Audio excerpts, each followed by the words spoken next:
Reflecting on the theme of this year's conference, I recall that His Lordship, Galinje J.C.A., as he then was, said in Leo Melos Pharmaceutical Industries Limited versus Union Homes Savings and Loans Limited, citation supplied. Thank you very much. That any law that does not provide for the transition of actions that are pending cannot, by any stretch of imagination, be a good law. Taking a cue, I'm emboldened to say that any association that does not provide for the transition of pending actions cannot be a good association. It is only by bold transitions, I repeat, bold transitions, that the right strides of preceding administration, as that of Olumide Akpata-led administration, can be sustained or improved upon. I do have the enviable duty of welcoming you to Lagos, originally known as Eko, the center of excellence, the largest city in Nigeria, the second most populous city in Africa, with a population estimated at 28 million, the city of bold transitions. A pace setter in many fronts. Please a round of applause to Lagos. The nightlife here is arguably the best, and I'm sure that we got a bit of it last night. Tourist attractions abound. Please do not forget to savor the taste of the famous Amala and the Ewedu you've always been hearing about, as well as witness the cultural displays and the theater arts that you've always read about. I can tell you, without the need to send you an invoice for professional fees, that the warmth, hospitality, and conviviality of Lagosians is second to none. I encourage you to take time to appreciate all that Lagos has to offer. However, do note as you move around this mega city that planning is very important. So please plan your movement so you don't get stuck in the traffic jams. Once again, welcome to Lagos, the city of aquatic splendor, cultural attractions, and mouth-watering cuisines. Have a splendid conference experience. Thank you. A round of applause, please. Thank you.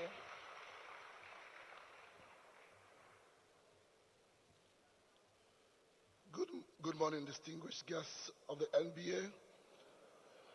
Friends, and importantly, what we think the future direction of the bar should be. The word transitions speaks to our everyday realities and situation, whilst the word bold speaks to the choice that we have in dealing with our realities. We have taken the decision to be bold, and have indeed been bold in all that we have done as far as this conference is concerned, from the choice of our theme to the venue and indeed the content. It is our hope that the discussions that we have at this conference will be practical, pragmatic, and with a view to seeing real change effected in our situation as a result. As far as the conference is concerned, do please forgive us if there are things that we haven't done as well as we perhaps should. We have been bold. We haven't been afraid. We haven't been afraid to dare. As far as the conference is concerned, I have learned many things from playing this role, and now with the benefit of experience, would have had a different first session focused on the value systems and attitudes of life of the everyday Nigerian. If we're going to make success of bold transitions in anything, we must first make a success of transition in individual values and in those of our society. Finally, I am delighted that our keynote speaker is a product of many bold institutions, some of which I am privileged to share with her. A brilliant heritage from the University of Nigeria, Nsukka, where we grew up. And at a very, very young age, we were taught to make bold choices. Ladies and gentlemen, it is my privilege, my honor, whilst thanking you for this honor, to welcome you to the bold transitions. Thank you.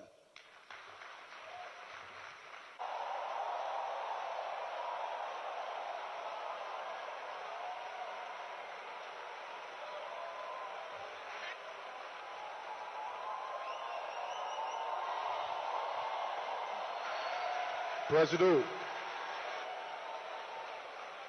you. Thank you. And our special guests to the opening ceremony of the 62nd Annual General Conference of the Nigeria Bar Association, here in after called AGC. Taking place from the 19th to the 26th of August 2022 at Eko Hotel and Suites, and also simultaneously at the Eko Atlantic City in Victoria Island, Lagos.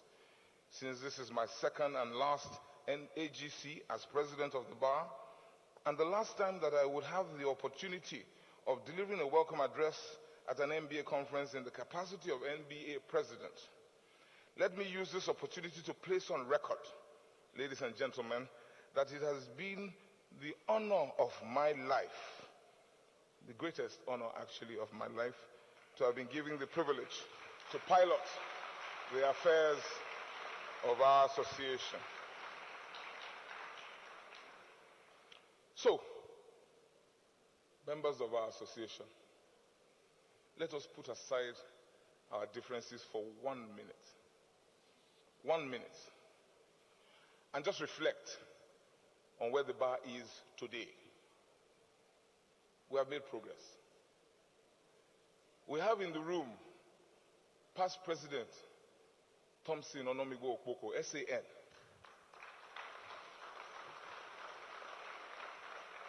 Papa will be 90 next year.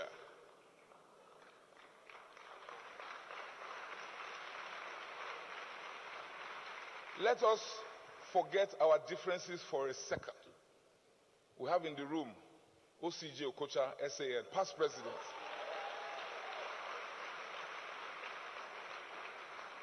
We're doing well.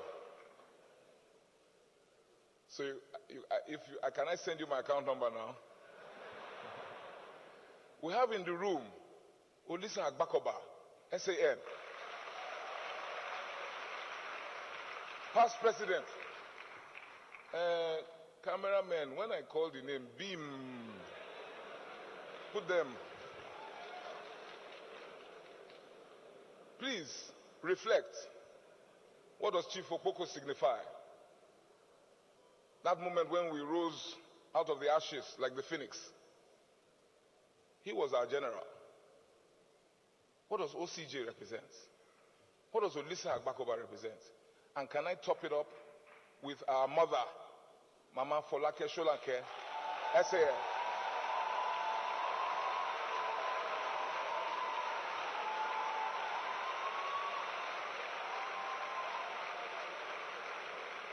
Our mother turned 90 in March this year.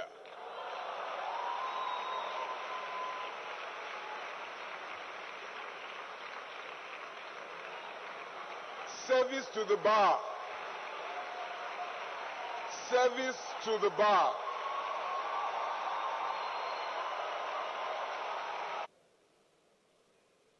I became president in 2020 after an election. And Tunde Ajibade, my brother, is here. Senior Advocate of Nigeria.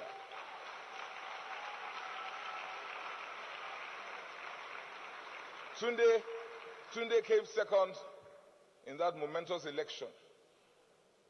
But as I said yesterday at our meeting, from day one of my presidency, Tunde has worked with me till today.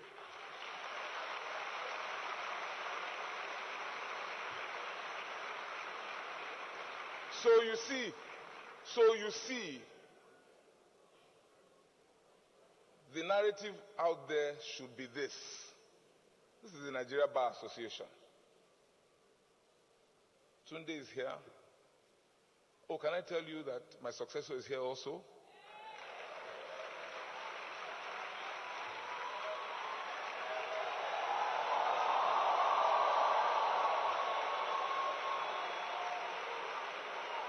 Yakubu Chonoko Mekiao, Senior Advocate of Nigeria. Like the American presidents do, I call him number 31, he calls me number 30. Joe Kayari Gadzama SAN is here.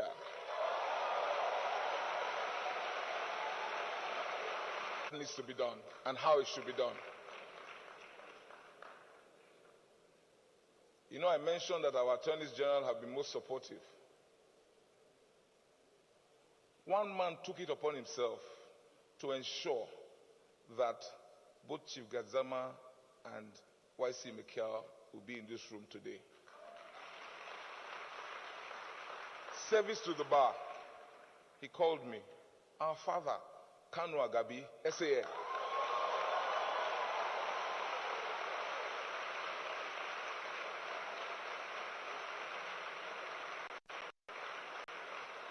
For over 20 years, Chief Agabi has provided office space free of charge to lawyers in Abuja and in Lagos. Fresh out of law school, I hear that some have stayed way beyond. And the MBA we reached out to Chief to say it's time to evict some of them. Some new lawyers are coming out of law school. We need the space. But Chief Kanu Agabi, my father, is so-called, is dominating the news. For me, it's a good sign. For me, it's a good sign that we have come back to that point where everything that concerns the bar concerns this country. So for me, I choose to see the positive. But I'm happy to report that crisis, perceived, real, or imagined, all sorted.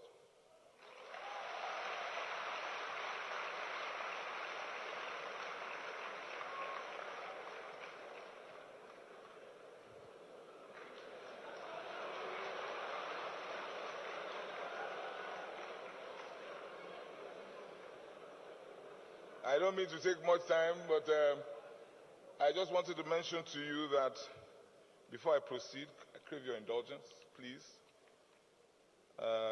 It's never always smooth sailing. We have our downtimes. And just about 10 days ago or thereabout,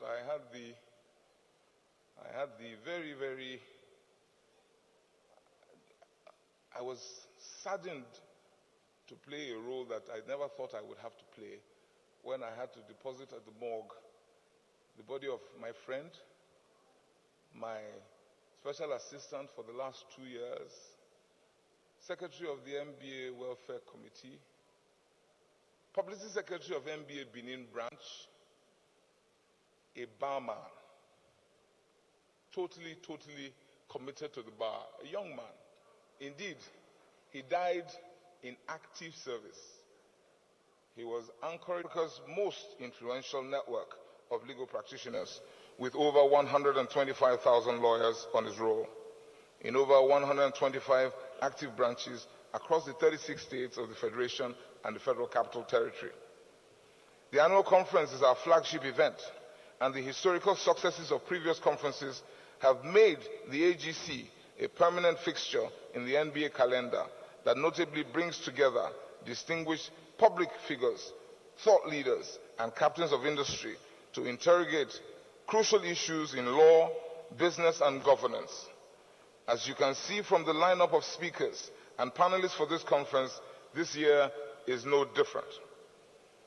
The AGC also provides a veritable avenue for networking amongst our members with political and business leaders, international organizations, and other relevant stakeholders with significant economic impact, especially for the host city.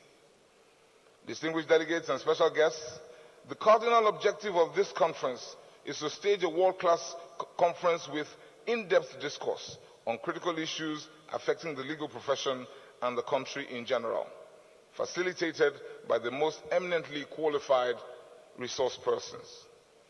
For the 2022 conference, as I said to members of the MBA National Executive Council yesterday, anyone who has been to the conference venue at the magnificent Eko Atlantic City can attest to the fact that the conference theme, Bold Transitions, was truly inspired. The sheer amount of work that has been put into transforming the audacious conference village from what was bare land just a few weeks ago bears eloquent testament to what the association and indeed Nigeria can actualize when we put our best foot forward and elect committed leaders whose overriding interest is the welfare and well-being of the people. Our choice of the theme was driven by the realization that all around us are instances of transition in the different spheres of our national lives. From the MBA itself, where a newly elected president and executive committee are scheduled to take up the reins of power, to the national level, where activities are on top gear for the 2023 general elections that will birth a democratic transition from one elected president to another for the 5th time in the 4th Republic. As the TCCP, our planning committee, aptly stated in the conference concept note, discussions at the conference will focus on the need for the legal profession to embrace innovative approaches to legal practice while continuing to serve as the conscience of the public. At its core, the conference will feature a keynote address by one of Africa's finest, a truly global icon, and a proud ambassador of this nation, Chimamanda Ngozi Adichie.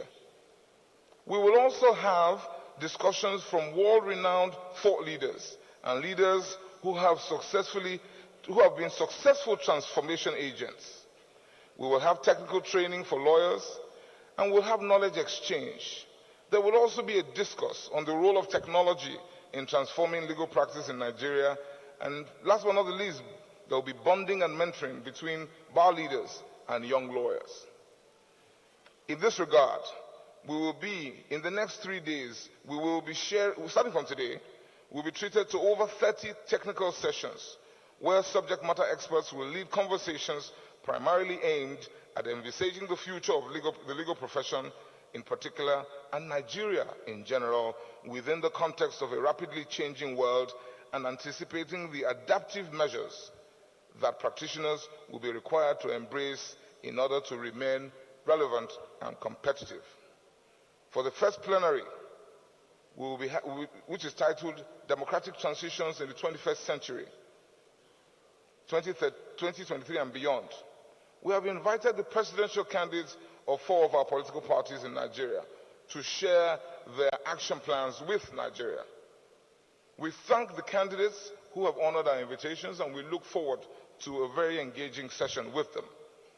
As I have been doing ever since that session was publicly announced, it is important for me once again to officially clarify that that session is not a debate session or a manifesto night, but a regular conference session. For the conference delegates, I urge you to demonstrate the high professionalism, comportment, and decorum that lawyers are noted for. Please, let us refrain both from public expression of disapproval or contempt for any candidate who from excessive chairs. All the invited candidates are our guests, and we must welcome them and accord them the hospitality that they deserve. And indeed is incapable of endorsing or expressing support for one or more political parties. The decision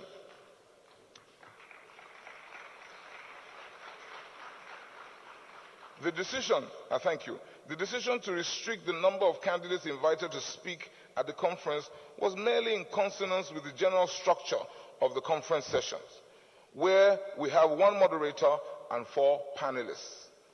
I considered it imperative to make this clarification so as to disabuse the minds of anyone who got any untoward signal from that invitation. Some of the other sessions we have lined up include energy transitions, revenue challenges for the Nigerian Federation, security issues and the Nigerian Federation. We're also going to be talking about the Africa Continental Free Trade Area. I particularly look forward to the second day of the technical sessions, where various sessions have been designed to deliberate on issues that are peculiar to the legal profession and the well-being of members of our association. In consonance with the policy thrust of our administration, I am excited to lead the conversation with the session titled NBA in Transition, Conversations with the NBA Presidents. I'm delighted to inform you that, as I mentioned, our past presidents, some of them will be at that session, and they will be interrogated by a very senior lawyer. We will all be interrogated by a very senior lawyer who is the moderator, our dear sister Onyinkan Badejo Okunsoya, who will be asking what exactly it is the plan for the NBA going forward. Past presidents, current presidents, incoming presidents, we will all be there. Some of the other sessions lined up include building a respectable bar, issues arising on the regulation of the legal profession in Nigeria, the fit-for-purpose lawyer, etc., etc., etc. One particular session that I must encourage conference delegates to pay particular attention to is the session on legal ethics and restoring the dignity of the legal profession in Nigeria. Anyone who has been paying attention would have noticed that the issue of professional ethics and responsibility has returned to the front burner in recent times. No matter what school of thought one belongs to, there are certain fundamental principles that we must all agree on, including everything must be done in accordance with the rule of law. Everyone is or ought to be equal before the law, and there are no separate rules for one superior member over another, for those of us mere mortals. That should be the starting point of any conversation. Very importantly too, as I said to members of the NBA NEC yesterday, the responsibility that comes with leadership position dictates that there comes a time when a leader must take difficult but inevitable decisions in the overall good of all, even if one person's ox is gored in the process. Distinguished delegates, as you all know, our conference is not just about technical sessions. As we all have come to expect at our conference, we have also lined up a suite of social events to complement the conference. I have no hesitation in advising you that you are in for a treat. We kicked that off with the opening of the Friendship Center last night. As you know, it is not only the incoming governor of Osun State that has dexterity on the dance floor. I have been famed to know 1 or 2 steps myself, so I invite you all to please be at the Friendship Center this evening so I can demonstrate to you other skills that I picked up along the way. As I welcome you, delegates, especially those from outside Lagos, I must also, on behalf of the association, express our profound gratitude to the government and the good people of Lagos State, led by His Excellency Babajide Sanwo-Olu, for their very gracious support and sponsorship of this conference. We are also very grateful to our hosts, South Energics Nigeria Limited, the owners and managers of the legendary Eco Atlantic City, for making the city available to the NBA for free.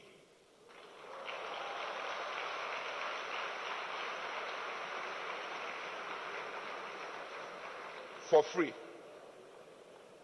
to host the conference. I know we have greatly inconvenienced Eco Atlantic and their management. Indeed, you know, when we go about telling people that the NBA conference is the largest conference in Africa, 13,000 delegates say, oh, you lawyers have come again. You are full of superlatives and hyperbole. But not even Eco Atlantic did not expect.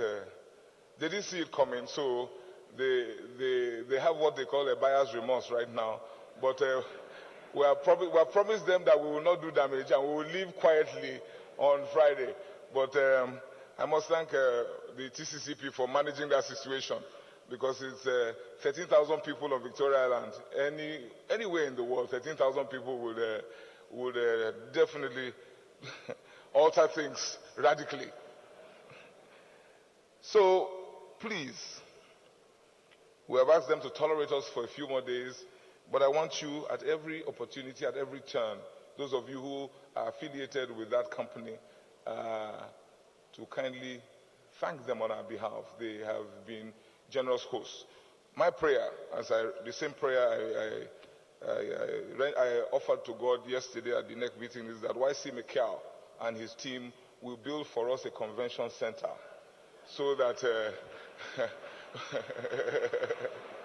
so that we don't go looking for free venues. So YC, over to you, sir. In ending, I thank especially my predecessors, my most worthy predecessors, the past presidents of the Nigerian Bar Association.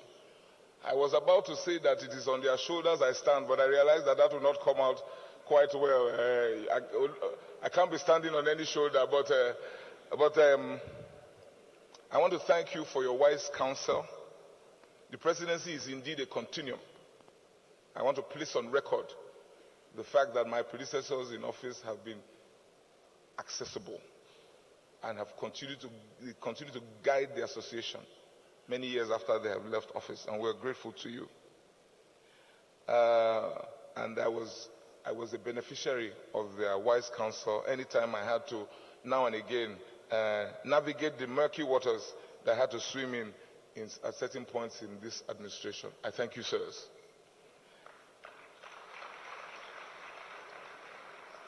My gratitude also goes to the national officers, unsung heroes of our association, because not only is the president of the NBA not only does the president of the NBA loom large on a good day, then you have this time around one of my size.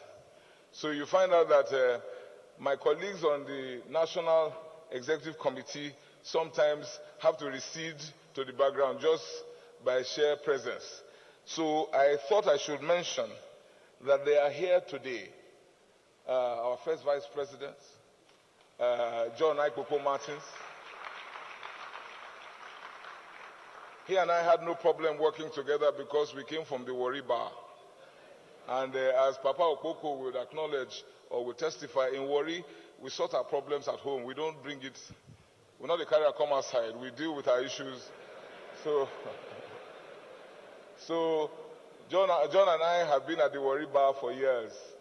And then we have the second Vice President, Debo Adeyemo of the Offa branch. He's here. Mr. Olumide Akpata, and the executives and distinguished members of the Nigerian Bar Association on the successful hosting of the 2022 AGC of the Nigerian Bar Associations. Congratulations also to the incoming leadership of the NBA, led by the President-elect YC Mikel SAN. I wish you, sir, a successful tenure as you assume the highly respected presidency of the association. Distinguished guests, ladies and gentlemen, I welcome you all to the Center of Excellence. The fact that this is the 62nd edition of this conference says a lot about the NBA and its long legacy of impact, longevity, and continuity. The NBA is without doubt one of the most respected and prestigious professional bodies in Nigeria. and this represents one of the biggest annual gatherings of lawyers anywhere in the world. An opportunity for practitioners to gather to rub minds on the most salient issues affecting the profession and to chart the way forward, not just for the profession, but also for the nation. Lawyers are to be found in active service in every facet of Nigerian life, in our boardrooms, in our civil service, in government houses, in parliament, in activism, civil society, media, law enforcement, technological innovation, and so on. The work that you do as legal practitioners impacts all of us and the quality of our lives in countless ways. This means that you carry a great responsibility on your shoulders to continually be part of the critical mass that creates and sustains a better society, a just, peaceful, and prosperous one for all. It goes beyond ensuring your own comfort and progress as professionals. You have an inescapable duty to be purveyors and arbiters of fairness and the dispensation of justice that is without manipulation or distortion. Distinguished guests, ladies and gentlemen, the theme of this year's conference, Bold Transitions, is one that resonates on several levels. Not only is there a transition of leadership in the NBA, but we are also approaching a democratic transition in Nigeria. While the world grapples with the challenges of an energy transition, as well as technology-enabled transitions in every sector, from education to financial services and even governance. I wish you all the best as you proceed from this opening ceremony into the plenary and breakout sessions, featuring many of the brightest minds within and outside the legal profession. My goodwill message today would not be complete without highlighting the role of Lagos State in the advancement and development of legal practice in Nigeria. For decades now, Lagos has been a pioneer and pace setter with regards to the practice of law and the judiciary. We have set and continue to set new standards for the remuneration and welfare of judges and introduction of far-reaching legal judicial reforms. We have consistently transformed our infrastructure, building new courtrooms, renovating existing ones to create a more conducive environment for our judges to operate and to efficiently administer justice. I can boldly say that no state takes the funding of the judiciary as seriously as Lagos State, and this is a legacy that has been sustained by successive administrations since 1999. As I close, permit me to specially thank the Lagos State Judiciary, ably led by the Chief Judge of Lagos State, Justice Kazeem Alugba, for their untiring efforts to sustain and maintain the very high judicial standards that we have set in Lagos State. On this note, let me again congratulate the Nigerian Bar Association for putting together this 62nd Annual General Conference and for choosing Lagos as the venue. I invite you all to take advantage of the rich culture and hospitality. And when the conference is over and you all return to your various bases, it is my hope that you would leave with the most pleasant memories of Lagos State. I wish you successful deliberations and wish all of us bold and transformational transitions in this rapidly evolving world of the 21st century. I thank you all for listening. This is Lagos.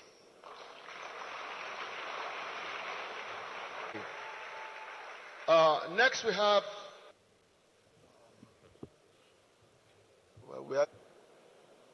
I'm here on behalf of myself representing the Lagos State Judiciary.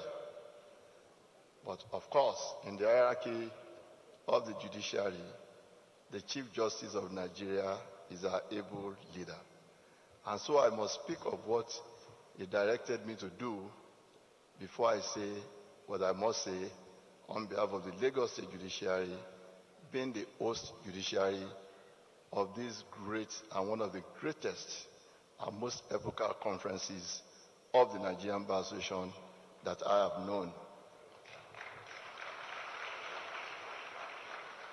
And so I take this opportunity to welcome all great personalities here assembled.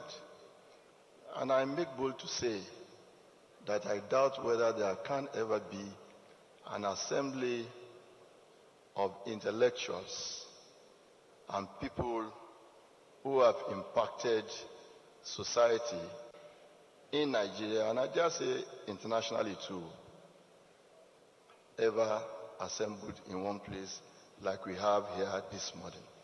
And so once again, I warmly welcome all the great personalities who are here assembled today, great legal practitioners who are all world acclaimed, who have made impact not only in setting standards for the Nigerian legal profession, but also internationally in the world of legal jurists.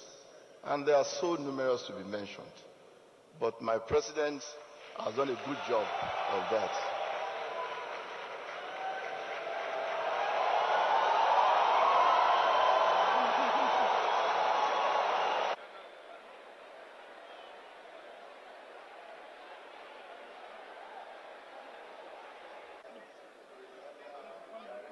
It's all right. It's okay.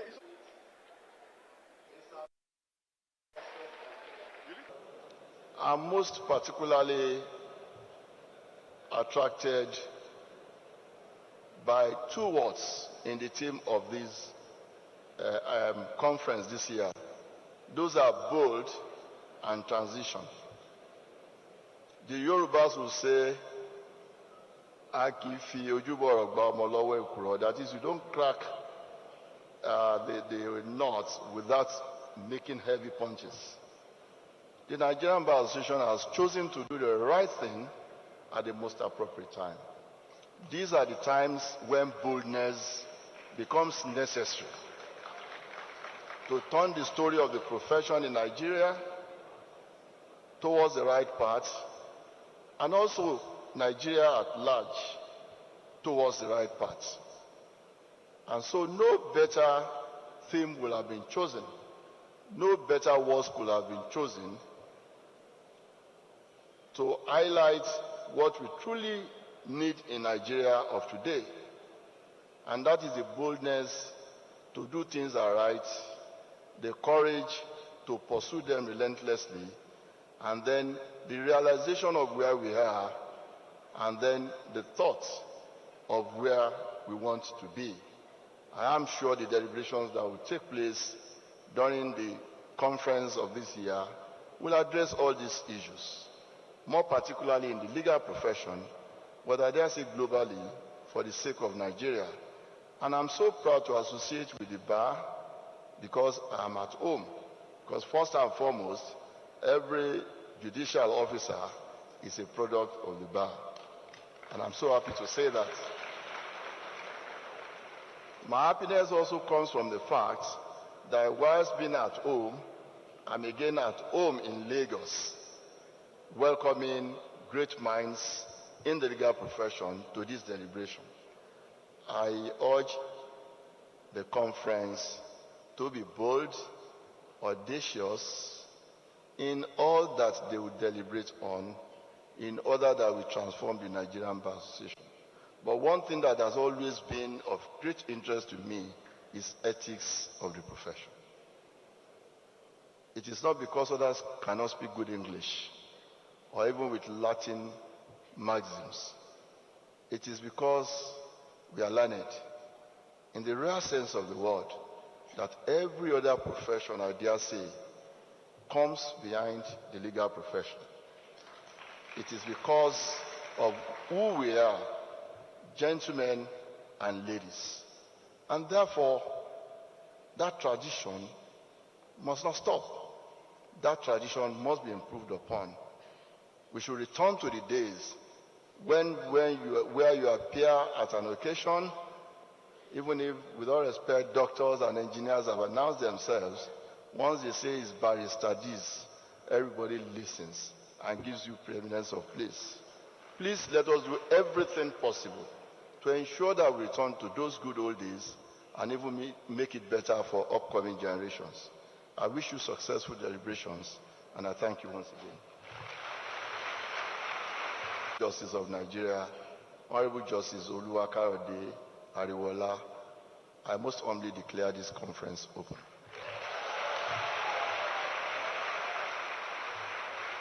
Thank you, Honorable Justice. Thank you so very much, sir.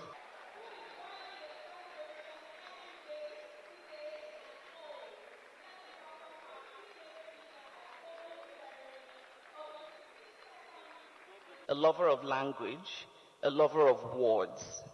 And I like to descriptive has often been used in a negative sense. So we have many primary school teachers who have reprimanded students for being disruptive in class. Traditional synonyms for disruptive include troublesome, disorderly, unsettling, troublemaking. But today, disruptive has taken on a more positive and perhaps even a trendy connotation.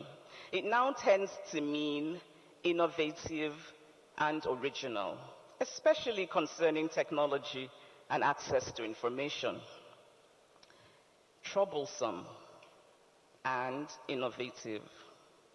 They might seem opposed to each other, but I would argue that these two understandings of disruptive can be applied to the Nigerian Bar Association. So, troublesome. Many people who have abused their positions of power in Nigeria would describe the Nigerian Bar Association as troublesome. To me, this is worthy of applause.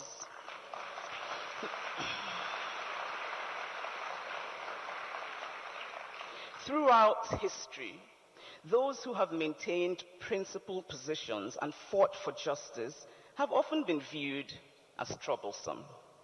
Even the principal figures of Christianity and Islam were considered troublesome in their time. But a potential problem with the word troublesome is the assumption that the troublesome action is itself the point.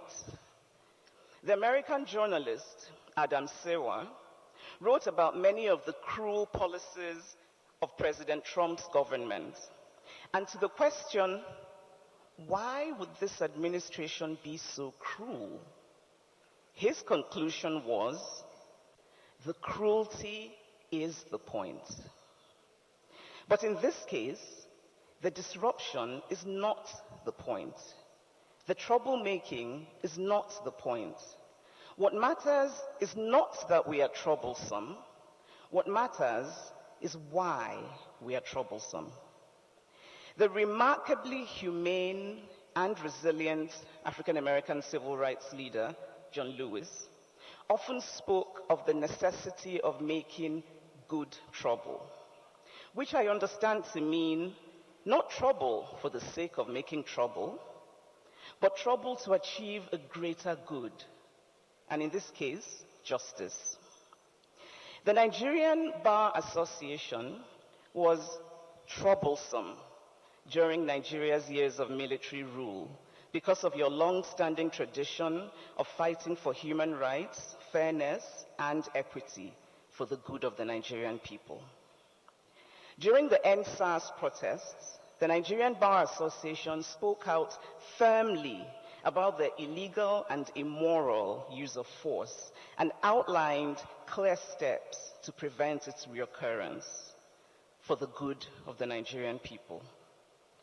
The vocal and wonderfully troublesome involvement of the Nigerian Bar Association in ensuring the passage of the Electoral Act and the principled but intense pressure brought to bear on the executive branch to assent to the bill was for the good of the Nigerian people. And I want to personally thank Mr. Olumide Akpata for his leadership.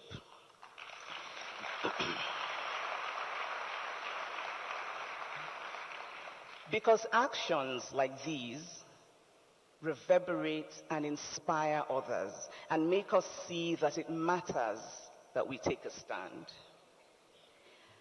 We are starved of heroes in this country. So many young people are hungry for figures that they can look up to, for examples of integrity.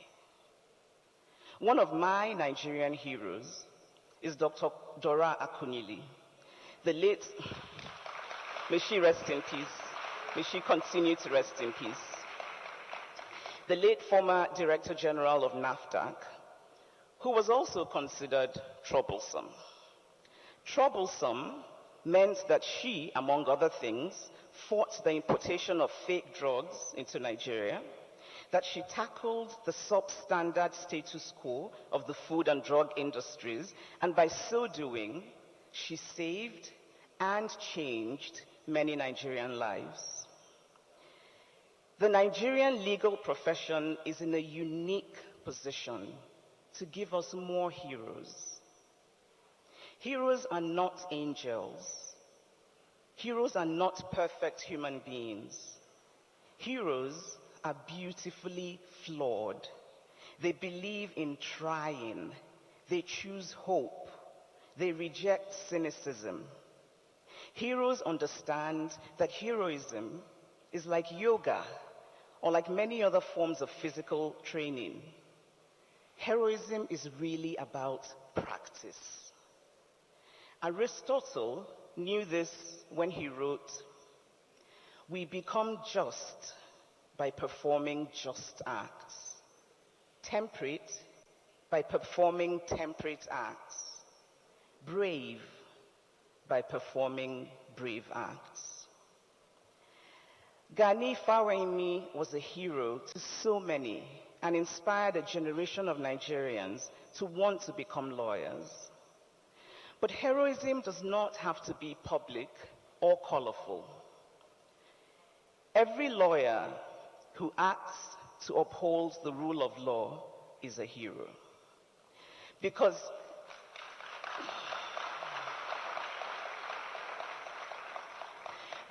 the truth is that this country is in utter disarray.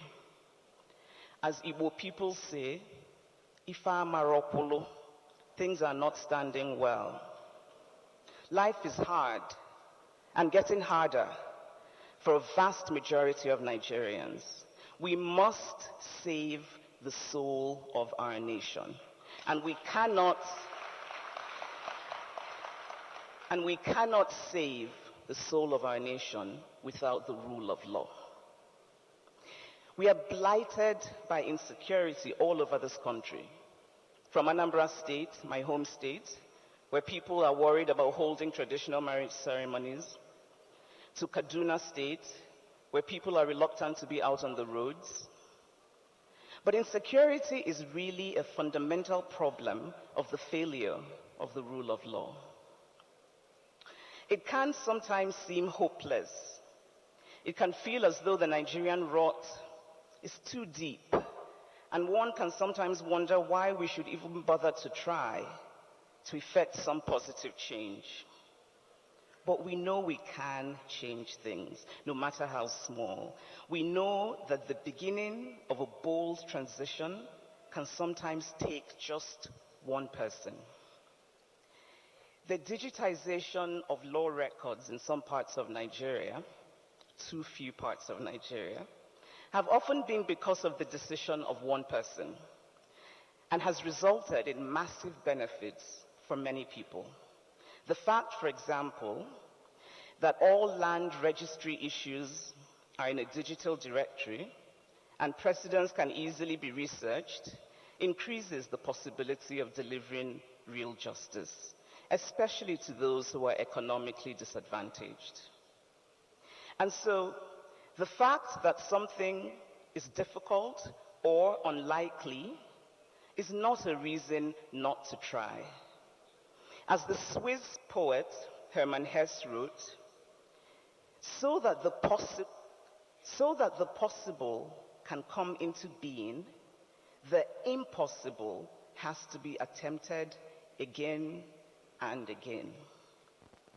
A bold transition cannot begin with the premise of pessimism. It must embrace audacity, the audacity of being both troublesome and innovative. I have had the distinct pleasure of being called troublesome. And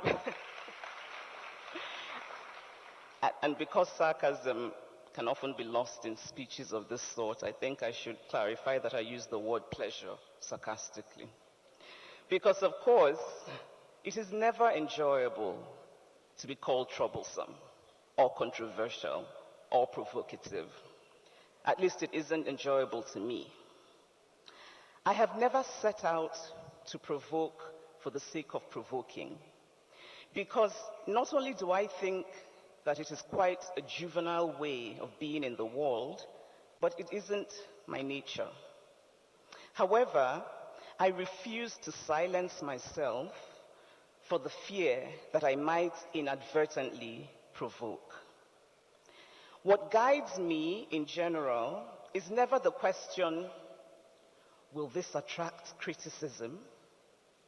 But rather, the question, is this true? Do I truly believe this? And will this potentially result in a greater good? It has always been important to me to say what I believe, to speak up for causes I feel strongly about, to call out injustice.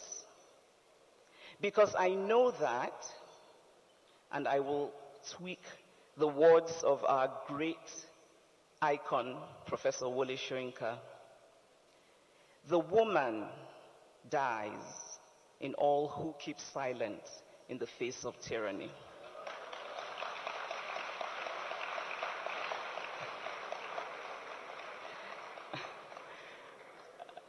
And I think I'd like to pause here to acknowledge that the great Professor Wole Soyinka is himself a wonderful example of troublesome. But it is time for us Nigerians to have a broader and more nuanced view of tyranny.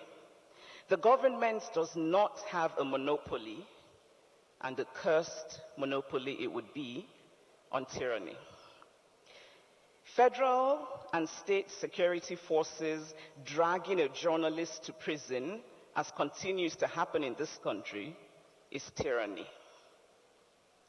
That journalist ill-treating his domestic worker is also tyranny. The disproportionate police targeting and murder of young men is tyranny. And the rape of women and girls by young men is also tyranny. Cultural norms that deny the right of property ownership to women is tyranny. It is tyranny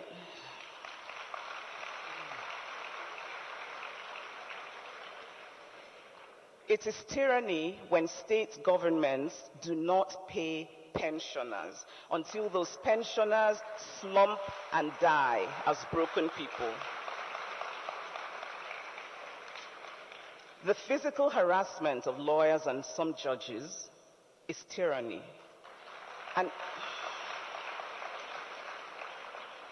And the use of the law by the rich to subjugate the poor is also tyranny. I happen to have witnessed this firsthand in my hometown of Aba in Anambra State, where a wealthy man who will remain unnamed from a neighboring town has used the law to brutalize poor people in order to take their land. And so, in this context of a more nuanced understanding of tyranny, please permit me to tell you a personal story.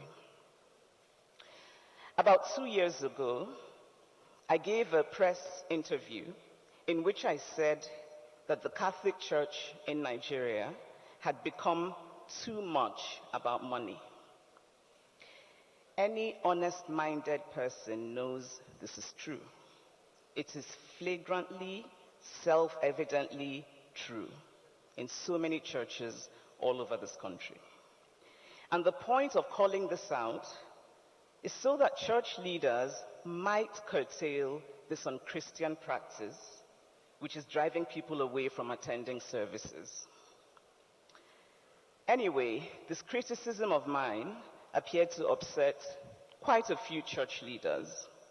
Not all of them, because I think it is important to note that there are a few notable church leaders who are able to acknowledge the truth in constructive criticism. But it takes just one leader who is unable to take criticism to taint the perception one has of all leaders. Some months after I gave that interview, my mother died very unexpectedly. And this not long after my father had also died unexpectedly. In fact, I had by this time forgotten about that interview. But the priest in my hometown, a man called Christopher Eze, had not.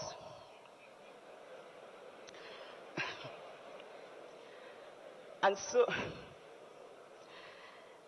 so at my mother's funeral, while my siblings and I sat in the front pew, our minds still in disbelief and our hearts broken with grief, this priest began to crudely and verbally attack me for daring to criticize the church. Later, his bishop, his superior, who apparently was also upset that I had dared to criticize the church for being materialistic, supported this priest. I spoke privately to a number of Catholics I respected about this incident, the sort of people who speak out boldly about government corruption. And I was struck by how quick all of them were to tell me, "Don't talk publicly about this. Don't go public." A friend, who is no longer a friend, who is also very outwardly religious, told me that he would take me so that we could go and beg the bishop, so that the bishop would reprimand the priest, but quietly, behind closed doors, hush, hush, hush, for the sake of peace. But I was not asking for peace. I was asking for justice.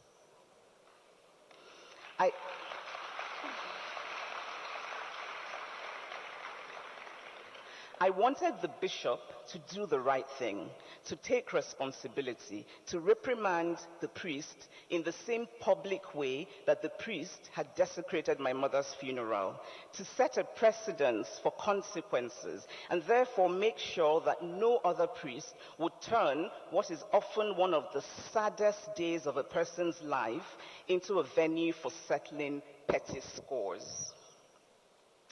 Anyway, that did not happen.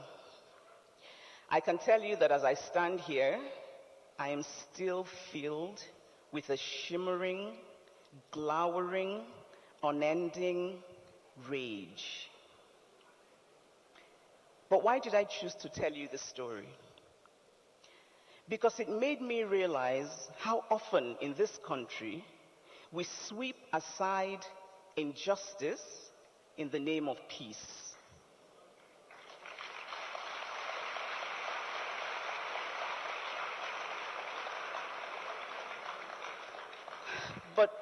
But it is always a fragile and hollow peace. Because as long as we refuse to untangle the knots of injustice, real peace cannot thrive. And so in the name of peace, we say things like, okay, just leave it. Okay, it's enough now. Okay, it was very bad, but you should just stop talking about it. Okay, just manage it now, we don't do. And by saying these, we continue to make mediocrity our norm. We fail to hold leaders accountable, and we turn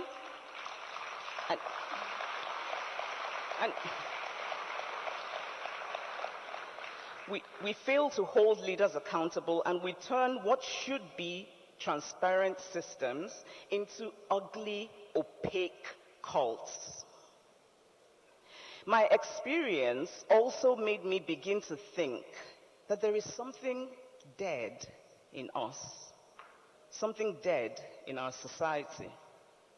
A death of self-awareness, a death of self-reflection, a death of compassion, a death of intellectual curiosity, a death of the ability for self-criticism. And I think it is time for a collective resurrection, so to speak. We cannot refuse to practice self-criticism and yet criticize the government. We cannot ignore the abuses by our religious, our traditional, our community leaders, and focus only on the abuses of political leaders. We cannot want to hide our own institutional failures while demanding transparency from government institutions. The first question we must ask is, what is the right thing to do? Not what is the materially beneficial thing to do, or what is the institutionally beneficial thing to do, but what is the right thing to do? Because if we do not do this, if we continue to sweep away injustice for the sake of a hollow peace, then we will leave behind for our children and their children an utterly bleak inheritance. The Nigerian Bar Association has shown that it is capable of boldness, of good troublesomeness, with its deeply admirable tradition of fighting the abuse of executive power. But the story is incomplete without acknowledging the things that were and are a blight to that tradition. Many, many Nigerians are disillusioned with our justice system. They believe that justice is for sale, that we can buy justice. And they have reason to believe this. They have seen the strange judgments in the courts, whether they be on election cases or commercial cases, which do not stand the test of fairness or the test of legal reasoning. Nigerians have heard of legal retainers being obtained through bribes. They have heard of contract laws used to extort money from the government. They have heard of lawyers who compromise their own clients for money. This is not common, but it does not have to be common to be something that needs to be addressed. One is too many. It is, as a friend of mine puts it, like your own doctor deliberately giving you poison. If one single doctor deliberately gives poison to a patient, that act has consequences for the entire medical profession. Nigerians are disillusioned because they know of senior members of the legal profession who act in unbefitting ways and who do not voluntarily recuse themselves when they should.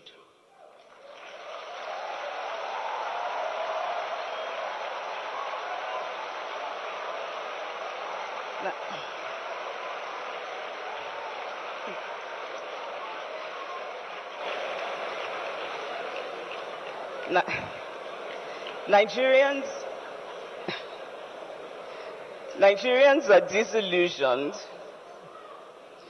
It appears that many lawyers here identify with that. Bravo. Nigerians are disillusioned because they know of the decline of professionalism in some sections of the legal profession. Lawyers who will say with a very straight face, we cannot find the records. As if records magically grow wings and fly into the sky. And linked to this lack of professionalism is also the lack of consequences. If records routinely disappear and nothing happens to those responsible, then of course, records will continue to grow wings and fly into the sky. Cleaning the tarnished parts of a system ultimately make the whole system more credible. As the Nigerian Bar Association continues to challenge the abuses of power, it is also important to turn inwards and reflect on how to avoid being co-opted structure of the abuse of power. It seems to me that a bold transition that feels very urgent today is that of simplifying legal procedures to make the wheels of justice run more efficiently. Legal procedures should be simpler, shorter, cheaper. We deny justice when we delay justice, and victims deserve the emotional benefits of closure as soon as possible. Technology is making everyday life more efficient. So today in Nigeria, we're streaming Nollywood films on Netflix. We're having family arguments on WhatsApp groups. And it feels like a huge anomaly to continue to rely on hastily handwritten notes in court proceedings.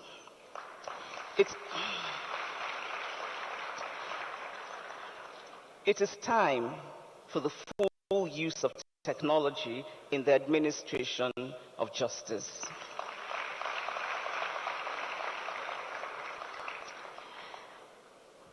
As Nigerians, many of us are familiar with what I like to call a patriotic shame, which is a shame that comes from a mix of love for our country and intense frustration at its staggeringly unfulfilled potential.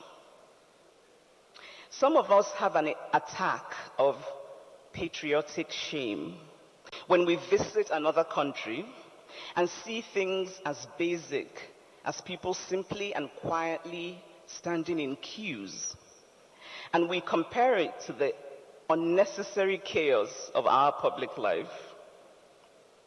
So I suffered an attack of patriotic shame recently when I visited Rwanda and spoke to Rwandan women who told me how very seriously the Rwandan justice system takes sexual assault. Not just in Kigali, the capital, but even in the rural areas. And it made me think of the ongoing struggles of many brave lawyers in this country, and I thank you all, who want to create a system that acknowledges sexual assault as the heinous crime that it is. There are still laws in our books today that deprive women of their full human rights and are relics of a bygone era. And while I am on the important subject of women, I want to say something about an even more important subject: football. The men are like, yes, that's even more important. So I understand that the NBA conference will have sports competitions, and it was announced that the winning prize for the inter-branch male football competition is 500,000 naira, while the winning prize for the female football competition is 200,000 naira.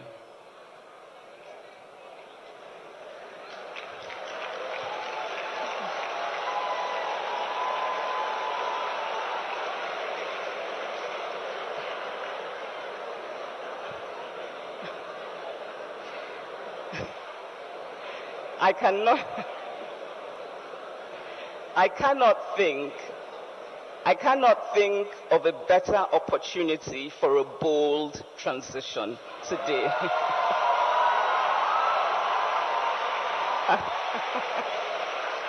And so, I understand all the justifications. And I just want to say very quickly that the Women's Tennis Association has been a global trailblazer in this issue. And so they had to deal with the same kinds of justifications of less sponsorship, availability, lower tier. We will have a new president. It is essential for the future of Nigeria that the elections not only be free and fair and conducted transparently in accordance with both the letter and spirit of all the laws, but that it is seen and believed by the Nigerian people to be the case. We must believe that our voices have been heard. I know that the Nigerian Bar Association has been actively involved as an election observer, working with civil rights organizations, but your role in the upcoming elections will be critical, both in practical ways, such as you're already doing, but also legally in the court cases that inevitably follow elections in this country, although we hope that this will not be the case this time. And so I think I can speak for many Nigerians when I say that we are counting on you to act as our collective social conscience in the upcoming elections. Finally, as I conclude this keynote speech, I want to once again thank you for inviting me. I want to thank in particular, again, Mr. Olumide Akpata. I want to thank everyone who was involved in organizing this, because clearly it must have been quite a feat. I also want to thank my friend Tobinna Erojikwe, and I want to tell you a little story that I hope will embarrass Tobinna. May not be a word that we instinctively associate with the law, but compassion is intrinsically a driving force, whether explicitly stated or not, behind much of what the Nigerian Bar Association does. Compassion is one of the most powerful forces possible, and we lose a lot if we lose sight of compassion. And so as officers in the Temple of Justice, compassion is necessary to avoid the desecration of the temple. I wish you well as you continue your conference, and may you all continue in your bold transitions. Thank you for having me. Thank you very much. Thank you very much.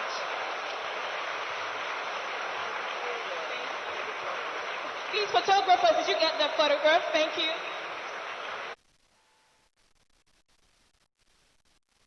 Impose ourselves in this picture right away. This might get blocked.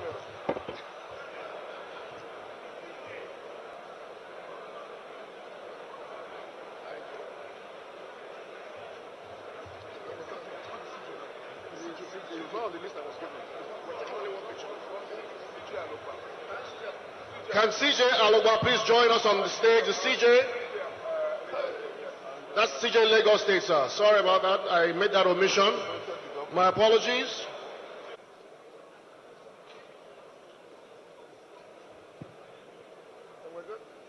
All right, thank you so very much, gentlemen of the press. Can we take our seats? Yes, please, let's go back to our seats, everybody. People's Democratic Party. Please make him welcome.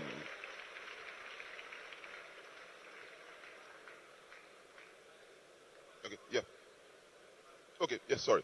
He'll be right with us.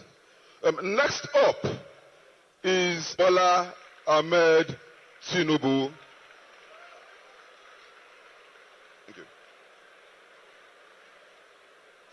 Next up is His Excellency, the former governor of Anambra State, Peter Obi, CON of the Labour Party.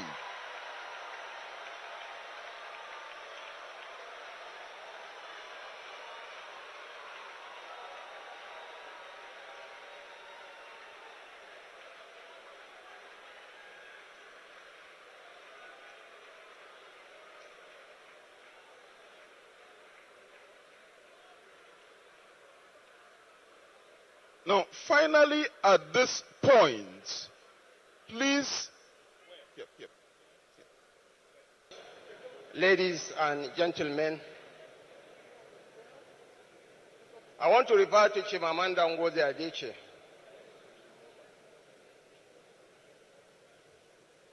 An accomplished neologist actually tyrannized us into submission by defining the word tyranny. Distinguished ladies and gentlemen, our nation is at a precipice. The foibles of our ignoble past and the harrowing torments. Okay. Can we please have the podium back on stage? Can we please return the podium to the stage? All the speakers will need the podium. Thank you. Yes. Okay, we'll continue. Your mic. Thank you so much. Bola Ahmed Tinubu, who is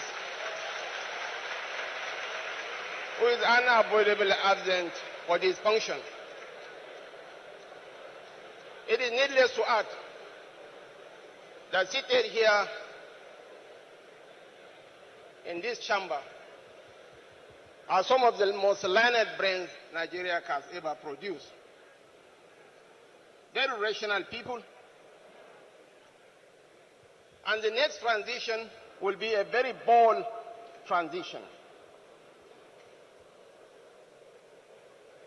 When Asiwaju Bola Ahmed Tinubu became the governor of Lagos State in 1999, there was only one ambulance in the service of the Lagos State government. Lagos was earning the princely sum of 700 million every month as our internally generated revenue. Now Lagos is earning 51 billion naira every month as its internally generated revenue. Lagos is the third largest economy in Africa, and the world is in transition. What is important for a Nigerian leader of the next dispensation must be a leader who has a mastery of financial management capabilities and someone who understands the Nigerian psychology, someone who appreciates and understands the complexity of the Nigerian nation.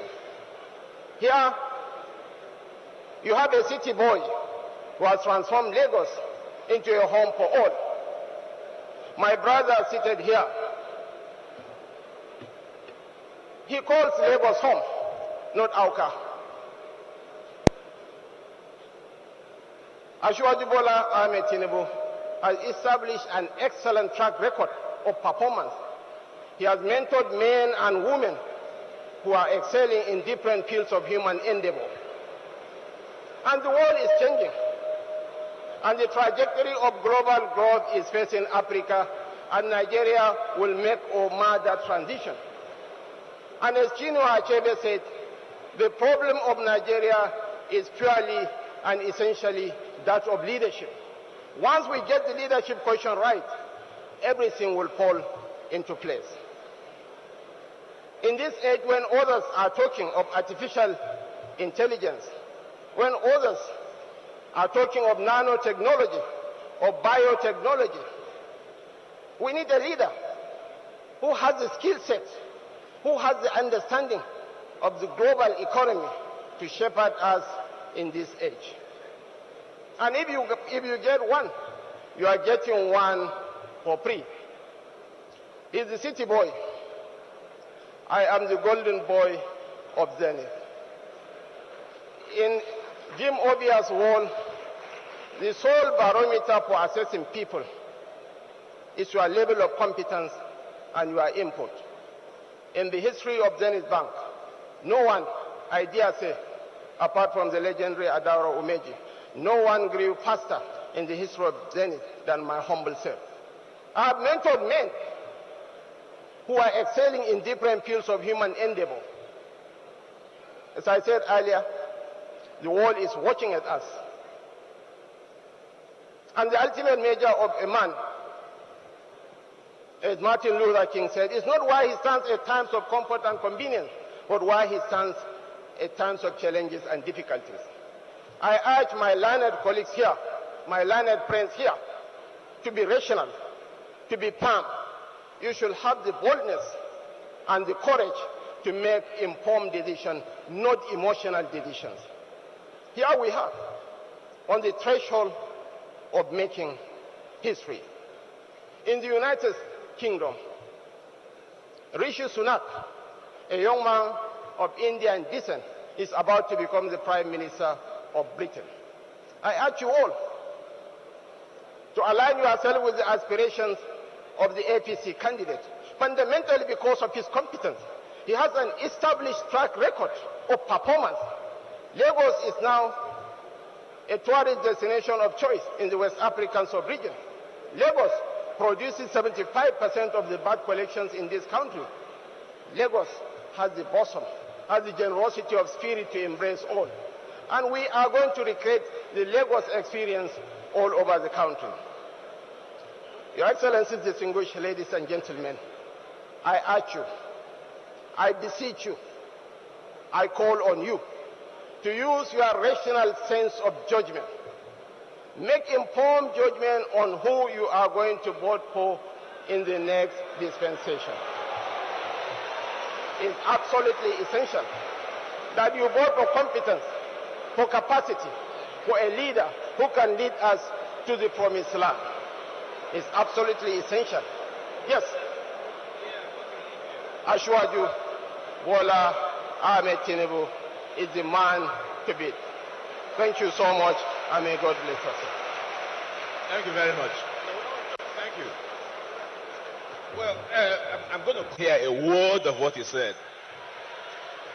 But I take it that you received his message. Am I correct? Now, let me remind you, Nigeria. The senator looking at me, I don't need to tell you anything. We know Nigeria. Using the instrument of these gentlemen, change our fortune.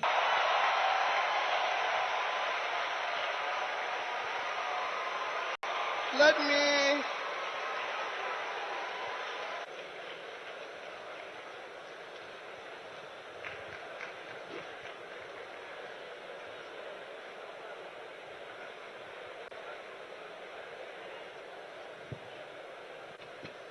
join others in and my leader, Alhaji Atiku Abubakar, strongest beneficiary of the Judiciary, SAN, and let OJ Nadi SAN, I wouldn't be standing here.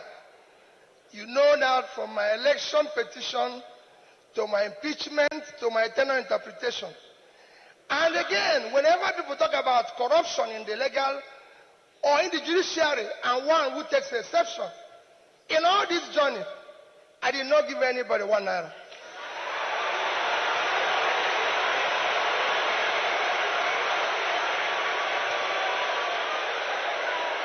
So for me,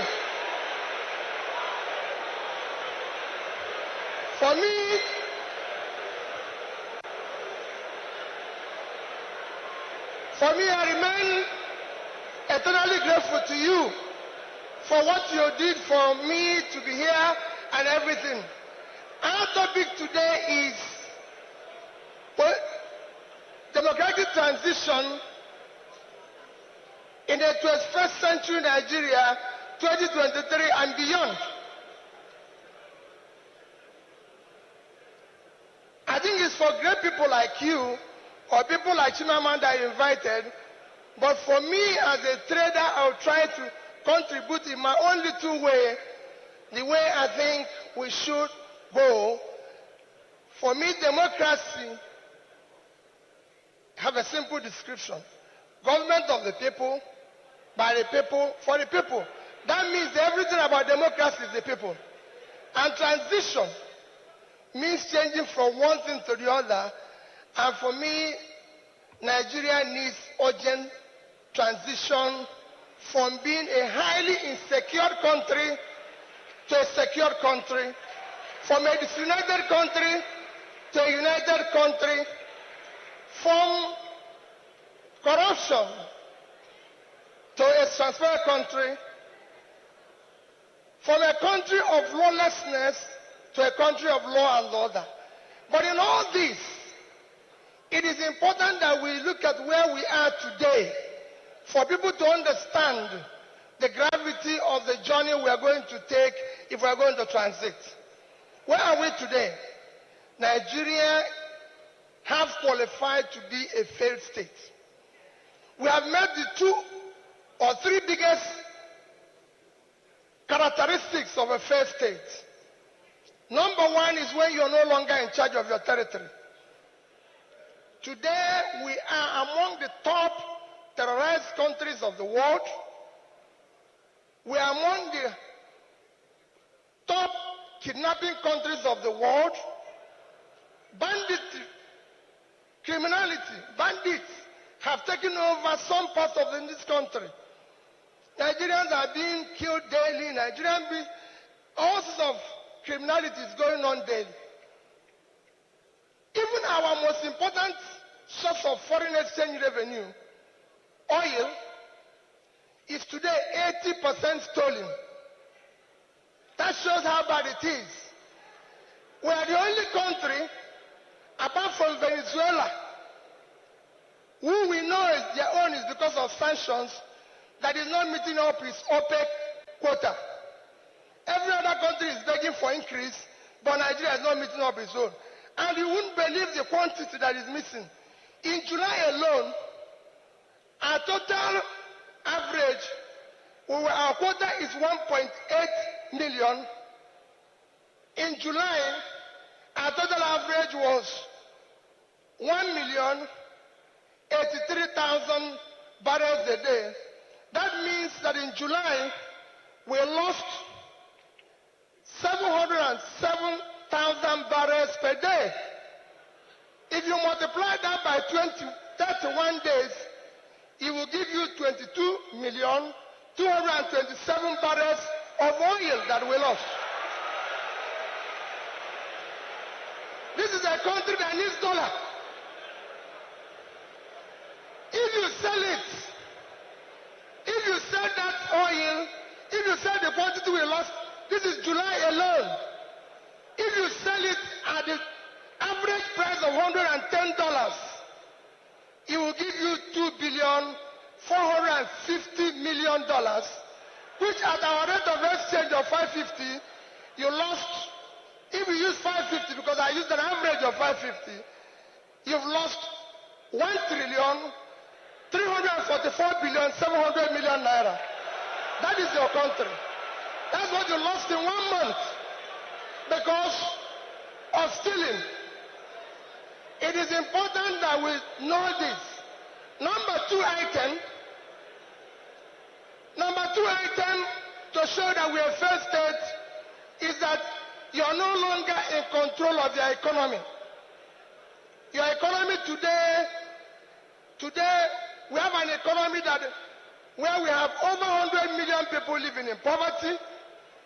Your unemployment is one of the worst in the world because you have a combined unemployment of 50%, unemployment and underemployment. Out of 200 million Nigerians, 60% is supposed to be working. So you're supposed to have 120 million Nigerians working, but today Nigerians that are working are under 50 million. So 70-something million of Nigerians are not working, they are not productive. When you compare this to your productivity, you will see how low it is. But what is even worse, we're in a physical mess, total physical mess. Because of all this, between January this year and April, the total revenue of federal government of Nigeria is 1,630,000,000,000 naira. Their expenditure is 4,720,000,000,000. If you minus this, we have a deficit of 3,100,000,000,000. That shows almost 20% to almost 200% is the deficit. And this is the crisis you face. How did we come here? is a cumulative effect of leadership failure over the years. Because it's 10%, I'll stop here. I would have talked about power. How did we come here? What are we going to do very quickly to come out of this? Very quickly, you need to have a visionary, articulated, competent leadership to start turning around this.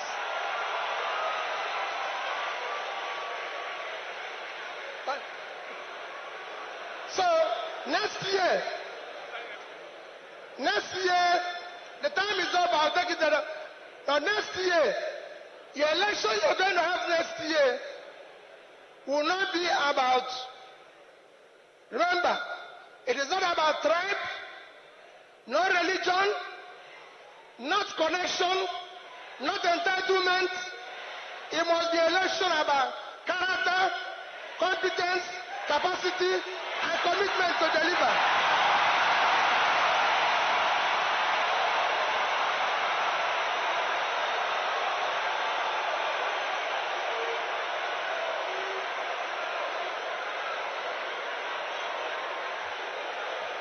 Okay, settle down. Thank you.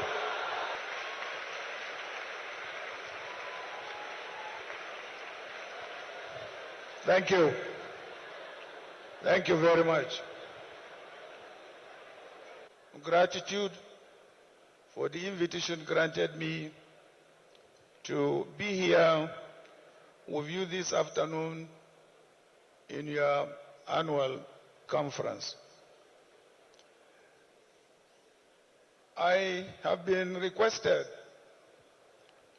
to speak on bold transitions in the 21st century as far as our country is concerned. I want to state that since the return of democracy in 1998-99, Nigeria has never found itself in such a very, very critical joint in her history.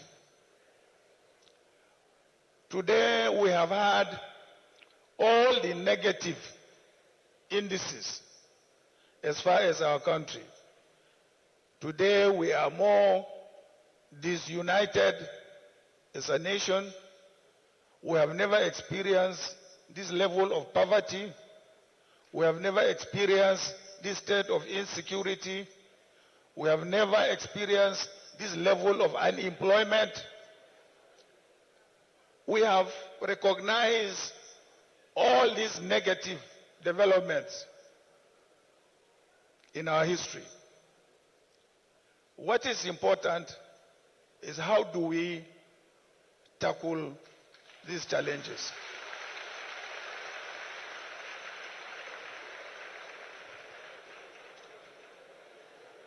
And this is where history and also experience beckon on us to make sure that we don't get it wrong at this point in time.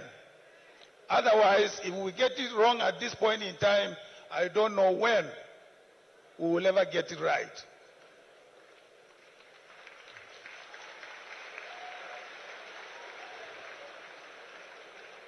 I have been involved in the struggle to return democracy to this country from the military days.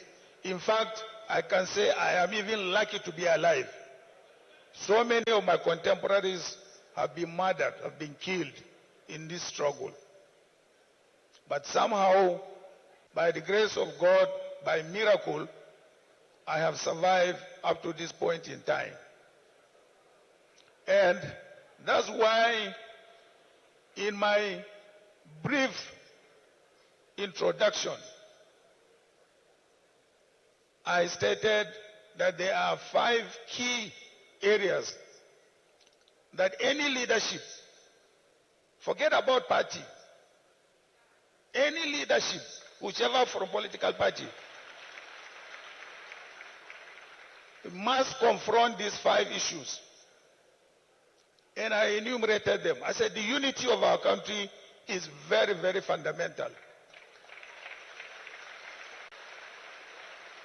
And how do we achieve the unity of our country? Is by making sure that we give every part of this country a sense of belonging.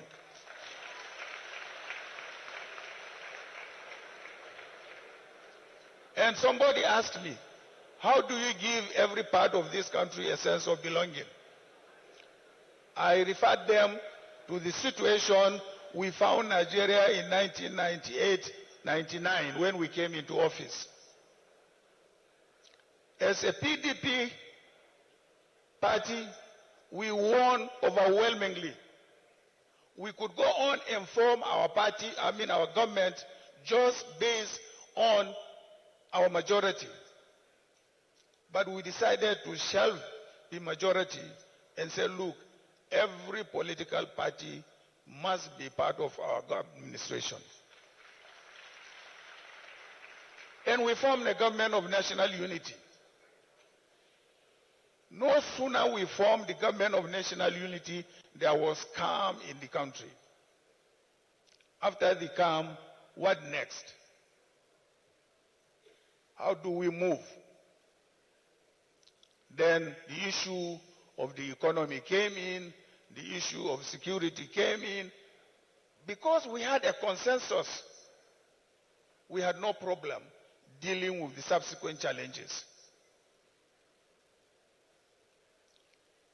Therefore, ladies and gentlemen, I believe we have had an experience, and it is that experience that I said must be brought back.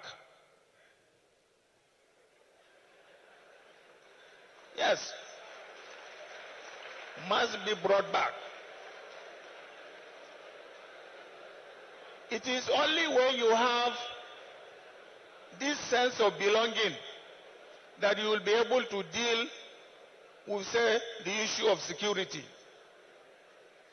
It is when you deal with the issue of security, then you will now come to the economy. My 5 points that I enumerated are all interrelated. From unity to security to economy to devolution of more powers.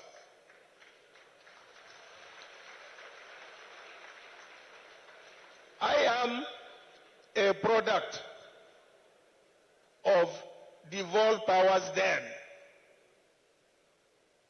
And I know what the regional governments achieved with those powers.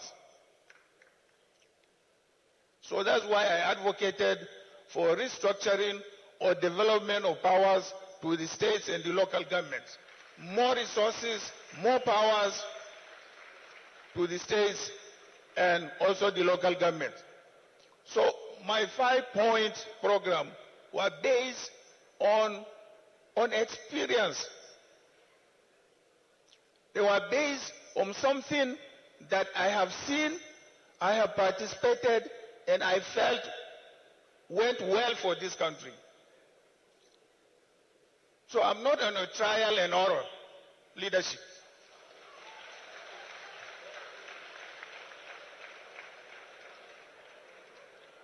So distinguished ladies and gentlemen, I want to thank you very much for giving me the opportunity to address briefly at this annual conferences.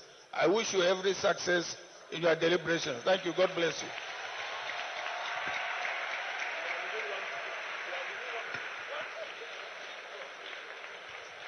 Very well. Now, it's my privilege to now call no, not the last, but the last on the podium. I believe that you have Mr. Emmanuel. Am I correct? I was given 10 minutes. I could as well take less than that. Democratic transitions in Nigeria have moved from good to better. The improvements may be further enhanced with the Electoral Act 2022. My humble thinking is that the new Electoral Act 2022 was fashioned in good faith coupled with the use of device, the integrity of elections in Nigeria is bound to improve considerably. Device was first introduced in a constituency by-election in Delta State in 2021, and a month later in the same year used in the gubernatorial elections in Anambra State to acceptable approbation, verifying PVCs and uploading polling unit results and activities to INEC portals. These encouraging strides were maintained at the elections in Ekiti and Osun states which followed.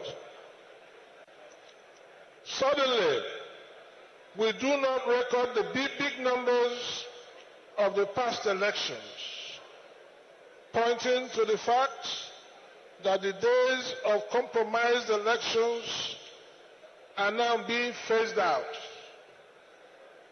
The only way we should expect swelling numbers at the polls is for all of us to exercise voter diligence.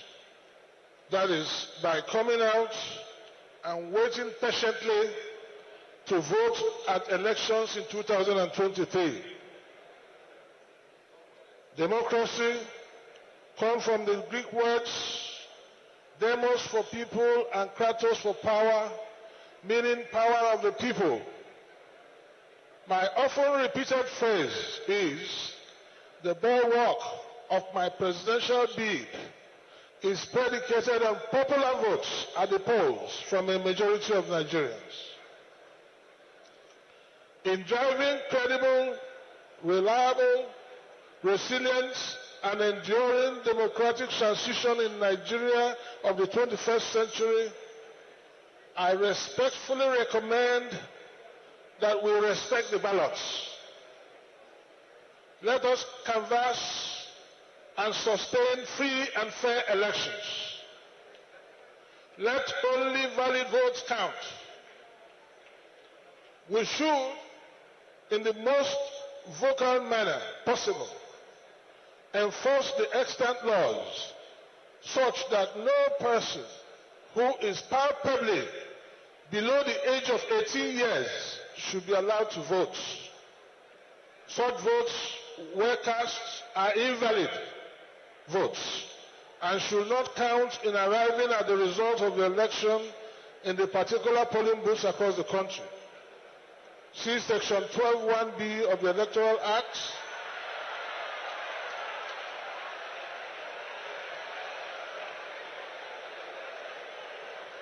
Section 1172 of the Constitution of the Federal Republic of Nigeria 1999 as amended.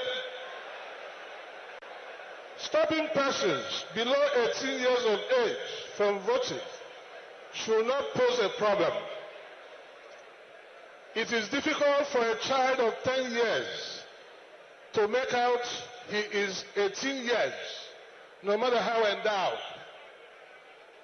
There could be borderline cases, but if politics is generally local, your neighbors should be able to identify the children and whosoever that is bringing them to the polling booths. The Electoral Act has made provisions for such challenges. Where anyone below 18 years come to the polling booths and seek to obtain ballot papers, a candidate or his agents have the right to challenge the issue of the ballot papers to the one. In any circumstances where such ballot papers are issued, the votes cast are invalid votes and should be pursued to its legal and logical conclusion to be vitiated. See Section 48 of the Electoral Act 2022, Section 1191E and F, Electoral Act, and Section 123A of the Electoral Act 2022. Democratic transitions which are transparent will be the surest way to strengthen our country. Nigeria, we should brace up for the best electoral practices in election year 2023 and beyond. In all modesty, I postulate that the triple banner of the rule of law, separation of powers, and due process will lead us to security of lives and property, economic revitalization, prosperity, and genuine happiness. It's done. Thank you so much. Thank you. Thank you, thank you. He came in within 3 minutes. No. We still have two people you must hear from. Okay, let's get it on. I will call the last two gentlemen to come to the table. Ladies and gentlemen,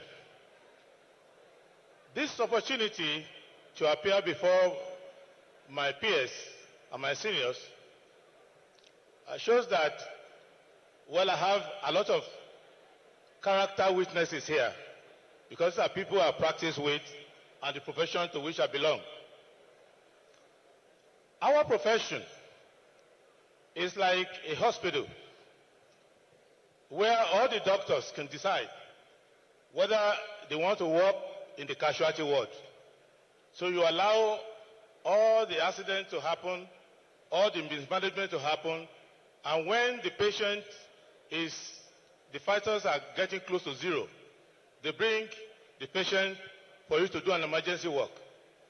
But you may decide that that's not an efficient way to manage health. That some should be in primary health care, some should be in education, prevention.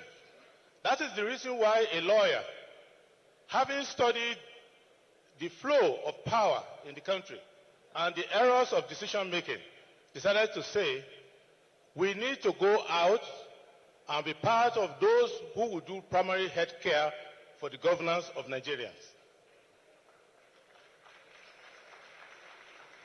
There are 5 problems facing Nigeria, none of which surpasses the combined knowledge in this room. You can pick anybody in this room by lottery and say, be the president of Nigeria. If the person decides to apply these principles, we will have a good president and a good country. 1, we must respect the truth. There is nothing we do. There is nothing we do if we don't know the truth, either we are incapable of knowing the truth or we are incapable of accepting the truth, that will work. The truth about what is going on in Nigeria has not been spoken. 5 months ago, I began a solo shout that 80% of our crude oil was being stolen. I did an investigation. Nobody was listening, but I kept talking about it until after 4 months, the government said it's only 75%. Now, some politicians are getting the courage to repeat after me that 80% of our crude oil is being stolen. But what they have not told you, is who is stealing it. And it is not stolen by militants or bandits. They cannot make that investment. It is being stolen by the government. And it's a fact I can make anywhere. And there are 2 ways in which the government is stealing it. There has always been this opaque part of non-OPEC oil, which people used to sell. And there could be some governmental security reasons to explain that. But there's a second part, which is that people in government, for diverse reasons for which 5 minutes is not enough, have decided that the argument between former governor of Central Bank, Lamido Sanusi Lamido, and the Minister of Finance, Dr. Kojo Iweala, should not repeat itself. Because in the past, the government used to mismanage most of the money through NNPC. This time around, they decided they will sell the oil offshore and the money will never get to Nigeria. That brings to the second question. Every statistic given to you, be suspicious.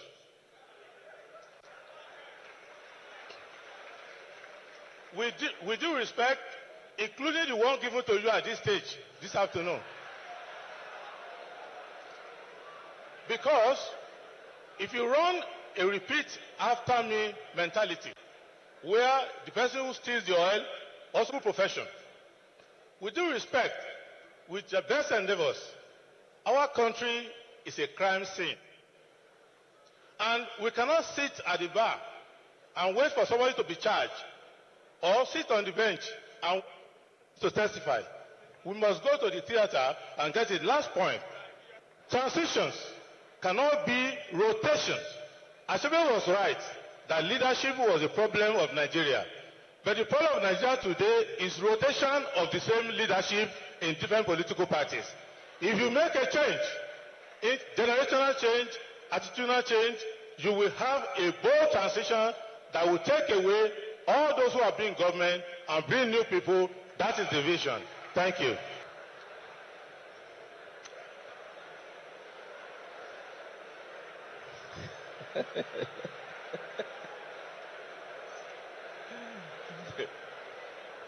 The names Fumi, Ebele, Yusuf, Nathaniel, Amina, their names.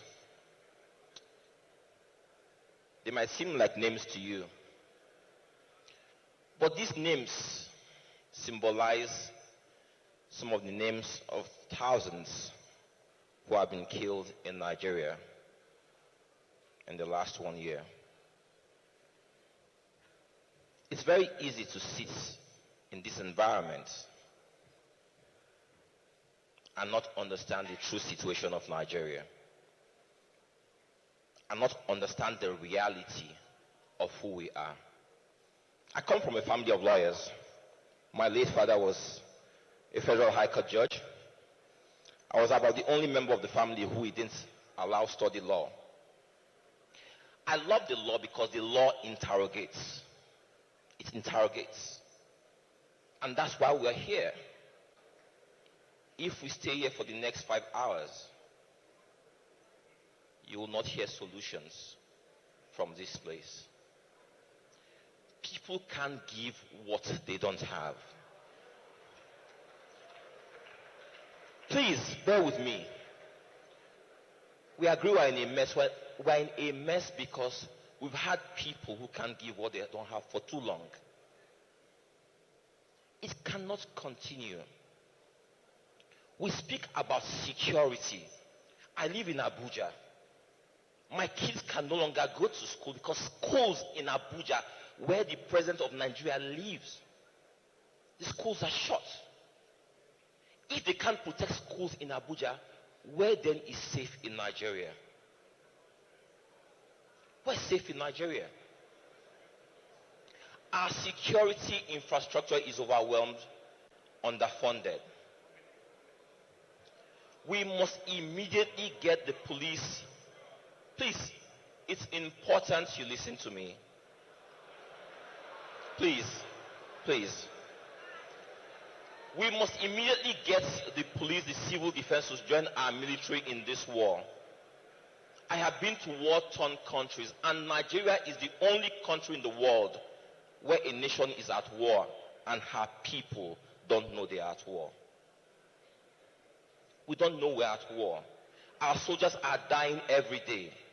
And because we are far flung from the war, we don't realize that we are at war. The war is coming closer to our cities every day. Today, headline news: professionals, banking professionals leaving Nigeria in droves. We must equip, fund our military for this fight. Thank you. There will be questions. I'm sorry, we have to end because most of the panelists already had programs, so we need to end. But what we're going to do is we're going to take questions, and I do hope all the panelists have mics. The country from consumption to production.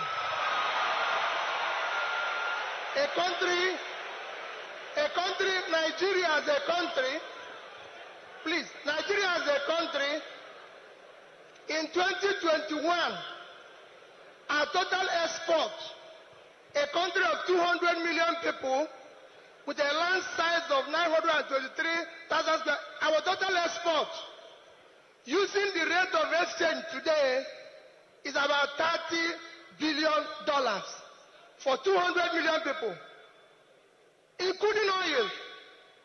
Compared to the country like Vietnam, 100 million people, half of our population, living in 331 square kilometers of land. A third of our land, their total export last year, without oil, 312 billion. So a country of 100 million people, 10% of their export. You need to manufacture and export and earn dollars to stabilize Naira. Thank you. Point made. Alaji.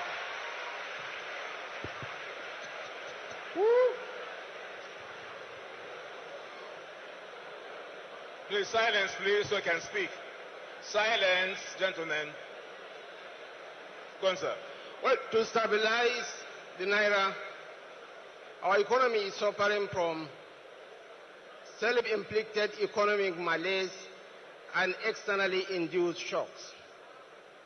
Ours is a monoproduct economy, and one potent tool of stabilizing the Naira, of growing the economy, is by diversification of our sources of foreign exchange earnings. The highest budget we have ever reached was 30 million. Brazil has an equal population of 200 million. The Brazilian budget is $659 billion with a budget performance of 90%. Wow. The fundamental issue at stake, Your Excellencies, ladies and gentlemen, is that ours is a great nation in chains. Chained by ineptitude, chained by corruption, and chained by incapacity. Thank you. This is why, just one more sentence. This is why it's absolutely essential that we grow the economy, and ours is one of the few oil and gas nations that is, one, blessed with tremendous arable land, two, that has tremendous mineral resources, solid minerals beneath the earth, and most importantly, with the population to consume.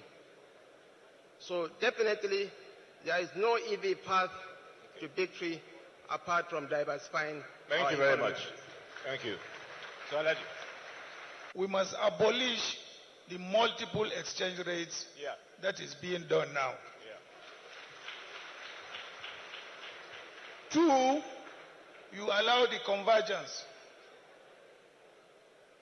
of both official and unofficial rates that will give you a stable Naira. Basically, this is the only way you can ensure the stability of the Naira. Of course, some economists have argued about, increase in production and so on and so forth. It is only when you have a stable exchange rate that people like me who have factories will be able to access the foreign exchange to produce and therefore retain the labor force. I think this is the simple, straightforward way to ensure the stability of the Naira. Thank you. Yes. If you look at countries like India, because they speak English, they export English-based services. Most of the telecenter services in the world run out of India. The Indians can't speak better English than Nigerians. For those services, they get paid in dollars. Nigeria can feed Africa and most of the world. We see farming as subsistence farming. Farmers all over the world are some of the richest people. Some people still look at farmers and talk subsistence farming, while the rest of the world talk of agripreneurship. Agriculture is business. Bifocal or multifocal economy means leaving what we know in the failed oil and gas sector to ensure that we focus on the service sectors. Take the film industry, for example. Doing so well, the world knows us because of our film industry. What are we doing to ensure that we are exporting that we're earning scarce foreign exchange with that film industry? How many film villages do you have in Nigeria? Service-based industries can and should be encouraged. Take the legal profession, for example. I know lawyers in America set up firms and they're selling their services through the internet to Nigerians. Architects can do the same thing. Financial services, there's nothing you cannot do with the internet that brings the world together. But guess what? The internet in Nigeria is about the most expensive in the world. We can make Nigeria great. We need to retune our minds and do the right things, and it starts with capability. Thank you. I've got to go to the next point. Thanks very much. Nigeria is government. On Thursday in London, to transfer money to Nigeria, I looked like a madman in Barclays Bank. And what did you say about that thing? You feel hurt, but you can't insult your country. Government must get off our back. That is my own small contribution as a moderator. For you, Mr. Peter Obi, and you, Alhaji Abubakar, you have spoken about restructure. So exactly what do you mean, sir? Restructure of Nigeria. Because you also, the question now, it's not my own view. I'm reading questions from the audience. So they ask you... Basically, what I mean by restructuring is, I have also explained it. I said it's devolving more powers and resources to the states. Yeah. In other words, as far as I'm concerned, the federal government is too big. Yes. It's just too big. Yes. The federal government has got no business doing some of the things they are doing. Yes. I already have a constitutional provision draft to amend the constitution to give more powers to the states and resources to the states and the local governments. Thank you, sir. Thank you, sir. From day one. Thank you, sir. Peter Obi. Sorry, sir.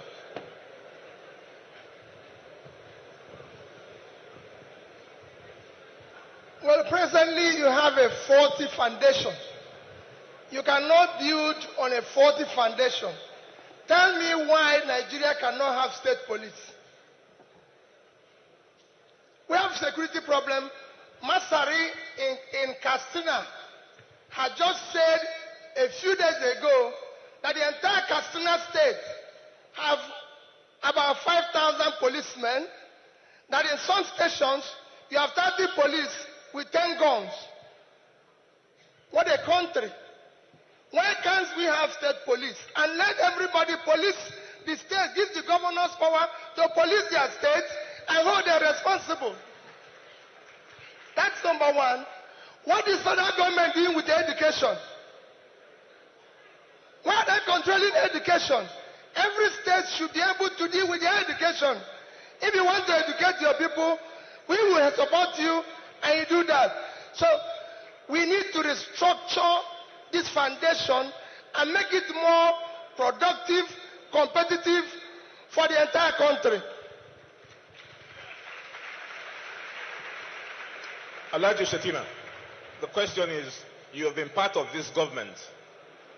So what will you do differently to address insecurity and the falling naira by my good friend Lawal Rabana SAN? Thank you so much for your beautiful question. But I want us to juxtapose two scenarios first. At the end of the unfortunate Nigerian civil war, the Nigerian armed forces ballooned to 250,000 combat troops.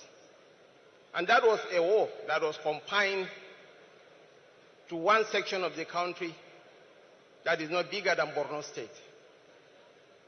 In 1970, Nigeria's population was 55.98 million people. Our GDP was $12 billion. Our military spending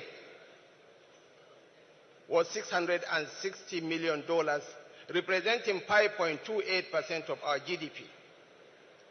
I would like us to juxtapose the figures in 1970 with the figures of 2022. At the end of July, Nigeria's population was 216.98 million people. Our GDP, projected GDP, was 445 billion. And our total number of troops was 213,000 for a population of 216 million people. The percentage of our GDP that is spent on the military, on security, was only 0.5%. And our peers across the world, Iraq, Israel, Pakistan, Turkey, they are spending between 4 to 5% of their GDP on military spending. Our spending on the military in 2021 was $3.25 billion. So using the metrics and the variables, with 1970 as the base year, the strength of our army ought to be 960,000 troops. And most importantly, when we mount the saddle of leadership, one, we are going to deploy technology. Two, we are going to recruit additional hands.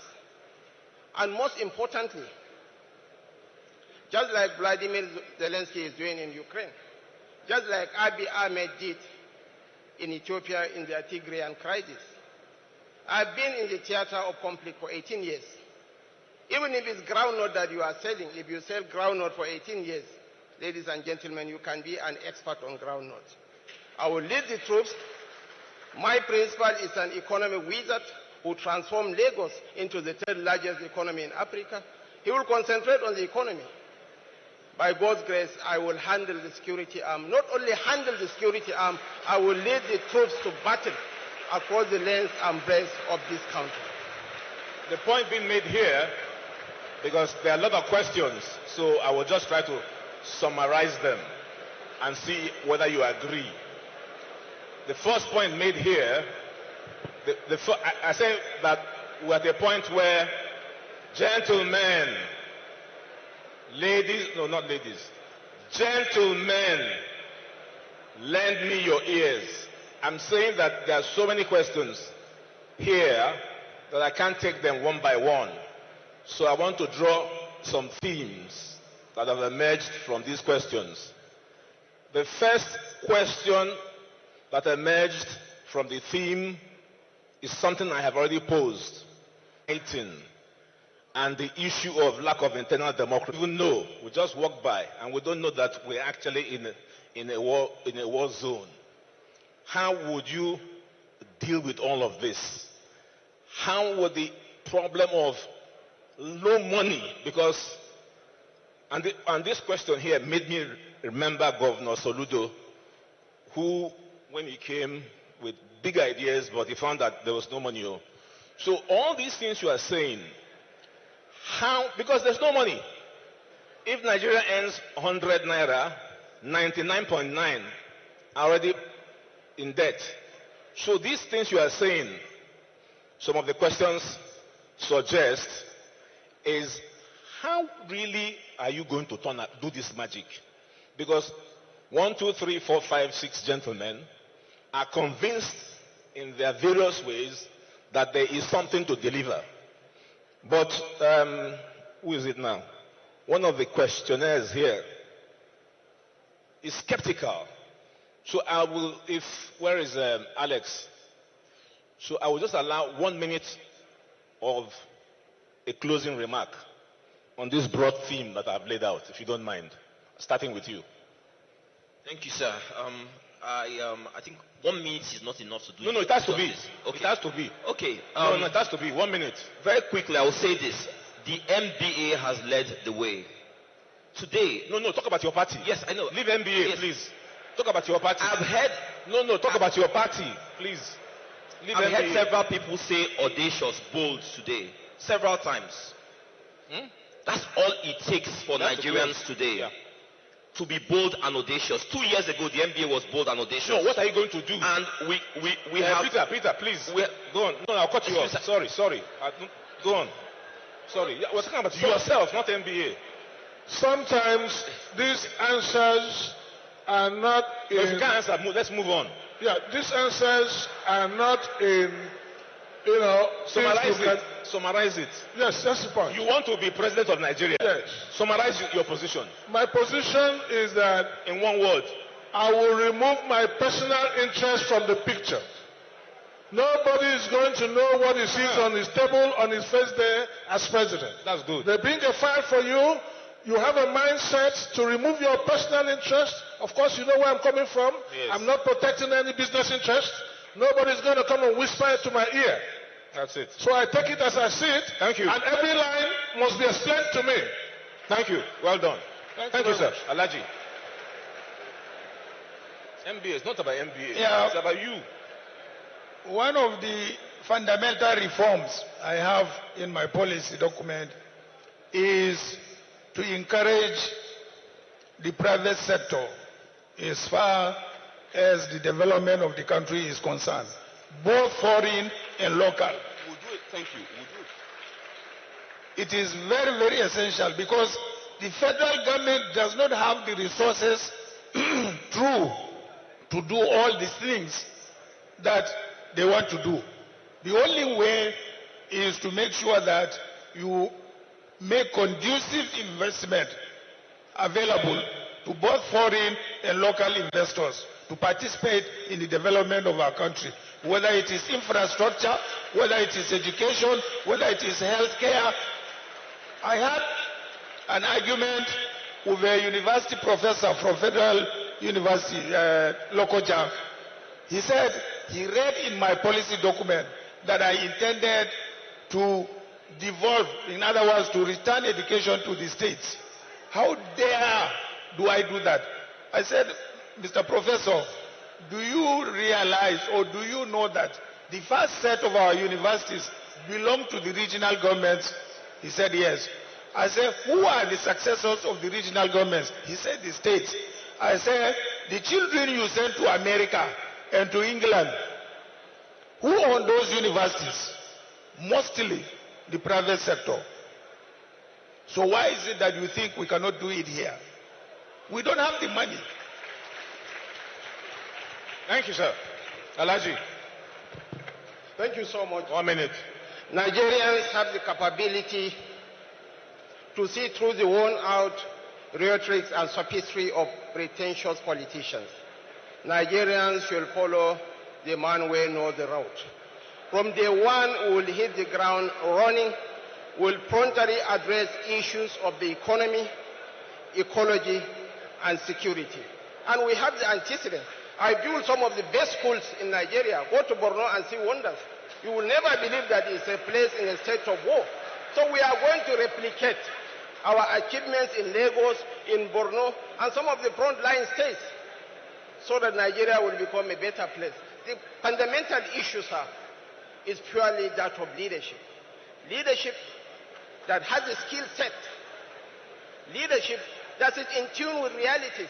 Leadership that has the positivity, the capacity to add value to the society. I've got the mic.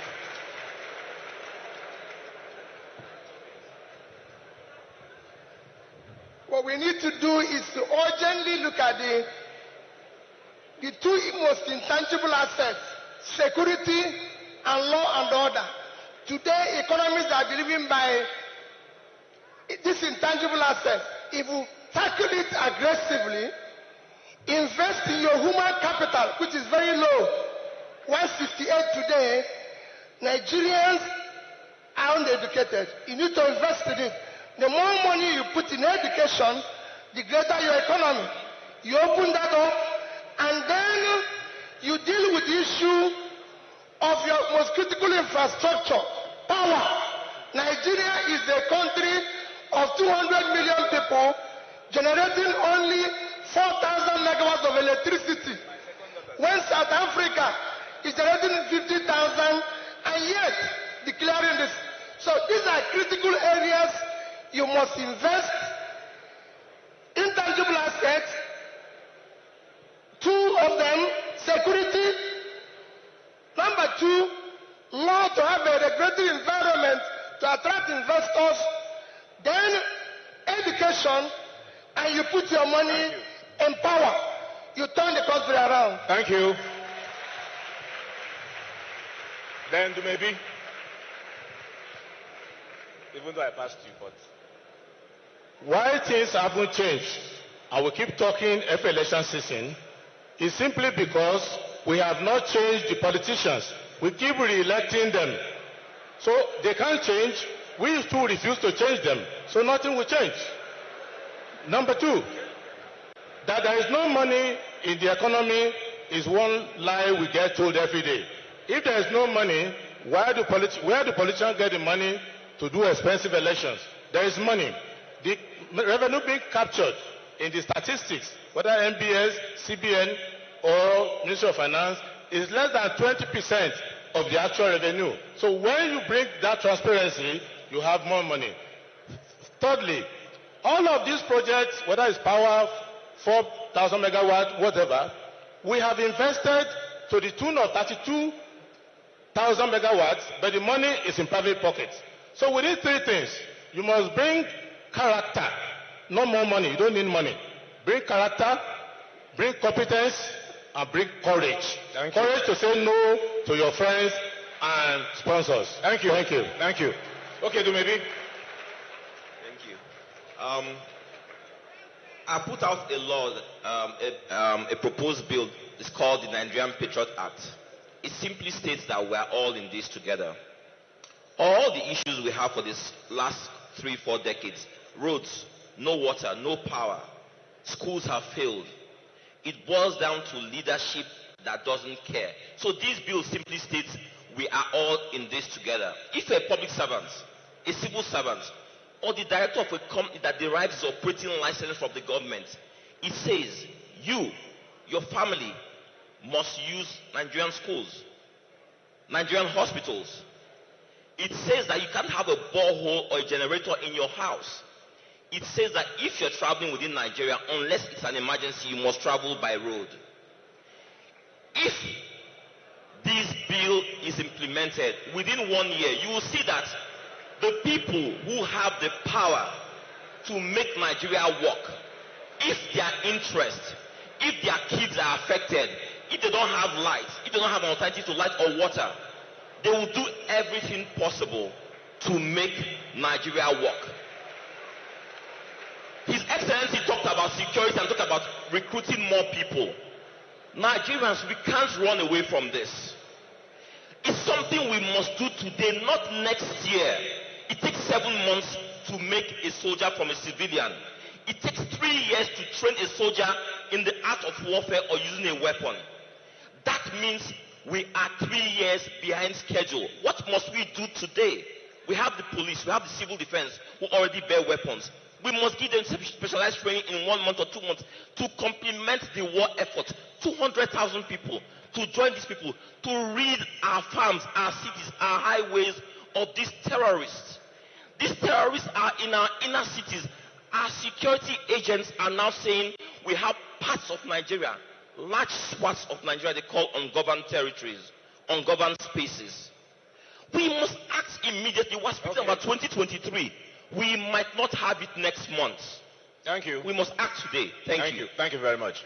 So as we close, it's very clear that we all want effective, functional, and efficient leadership for 2024.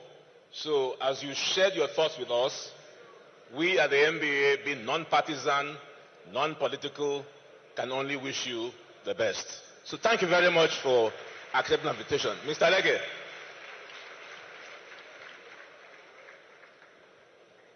I believe you will now conduct the remaining part of the proceedings. Who? How? I mean, go away. Good afternoon, every person. I got invited by Chief Olusegun, past president, and my leader, and Alex, who was just the chairman of a local branch, says he ought to have introduced me. I accept the introduction. Thank you very much. And I want on behalf of all of us to thank you for the way you have conducted this session. I believe it is the most important session today because it involves all of us, it involves government, and involves the future of our children. and to all of those who have spoken from the depth of their hearts, the plans they have for the country. We thank you very much. We thank you for your commitment to our country, Nigeria, because to put yourself out there that you want to rule this country is not something that is very easy. And we pray that God will bless your efforts. And despite all we do and all we say, God knows who will be the next president of the country. On behalf of the Nigerian Bar Association, I want to give this to Mr.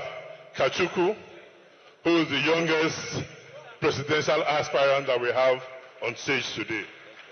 On behalf of the Nigerian Bar Association, we thank you very much, and we pray that God will bless all your endeavors. Thank you. My Lord, the former CJ of Anambra, Anambra, your CJ is here, and by the grace of God, he is not just retired, he has risen up. He now wants to rule the country. We pray that your steps will be guided by God, and we thank you for making our time to come here. On behalf of the Nigerian Bar Association, please accept this token from us. Thank you very much, my Lord. Your Excellency, the former Vice President, who is now contending to be President, we know you have a lot of work you are doing, and would not take it lightly that you made out time to come and be with Nigerian Bar Association. We thank you very much. We pray that God blesses your endeavors, and like we have said, it is God who knows who will rule us next.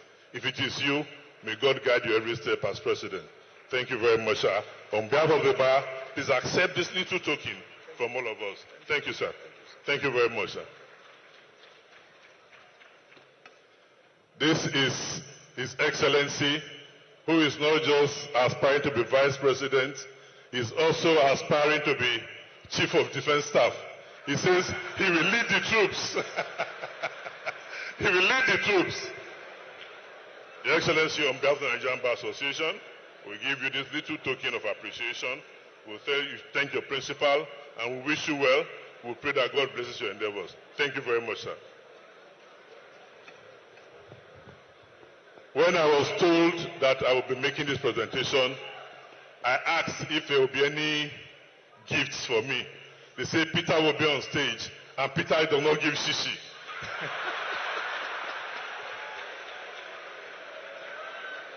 Your Excellency, on behalf of the Nigerian Bar Association, we thank you for your time, we thank you for your ideas. We pray that God guides your efforts, and that if God makes you our president, that you rule us well. And that you remember that the NBA, they clapped for you here, they shouted for you. Thank you very much, sir. My learned colleague, bolder than bold, we thank you very much for all you are doing, the efforts you have taken. We pray that God blesses your efforts. Thank you very much, and represent the bar very well. Thank you. Finally, on behalf of all of us, I want to say thank you to our President, Chief Olusegun, who last week, he was in Barclays Bank struggling to send me money. I have not received the money. I will collect it from him today. Thank you for doing such a wonderful job, sir. Thank you very much. God bless you. To all our conferees, we say thank you for being a wonderful audience, and thank you very much. Thank you, sir. Thank you. So I believe, okay. Thank you very much. We'll have a photo up with the panel. May I invite up the chairman of the conference planning committee, Mr. Tobena Erojikwe. Please clap for him as he comes up to join the panel for photographs. And of course, the president of the Nigerian Bar Association, Mr. Olumide Akpata. Thank you.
Thank you for all the panelists for the first plenary. Let's put our hands together for the first plenary. Even as they take their seats, thank you all for being here. Even as they take their seats, I'd like to invite up on stage for a very special presentation, the matriarch of the bar, Chief Folake Solanke, Senior Advocate of Nigeria, to come up on stage as she will be presenting the gift to our keynote speaker, Chimamanda Adichie. So I'd like to invite Chief Solanke to please come up.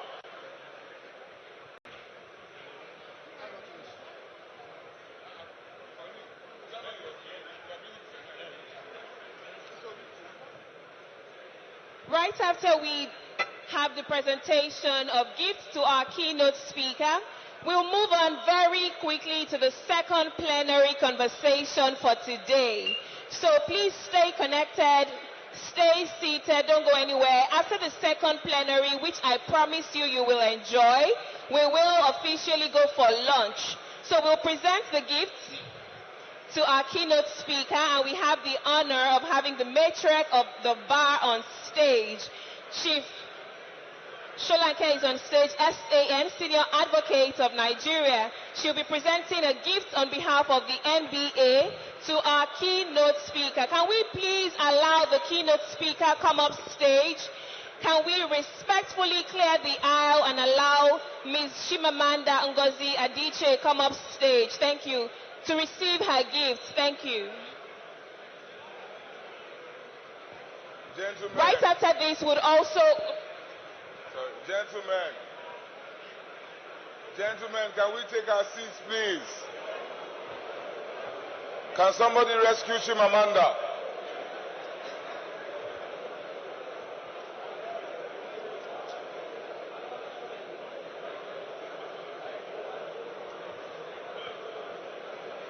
Mr. Selfie.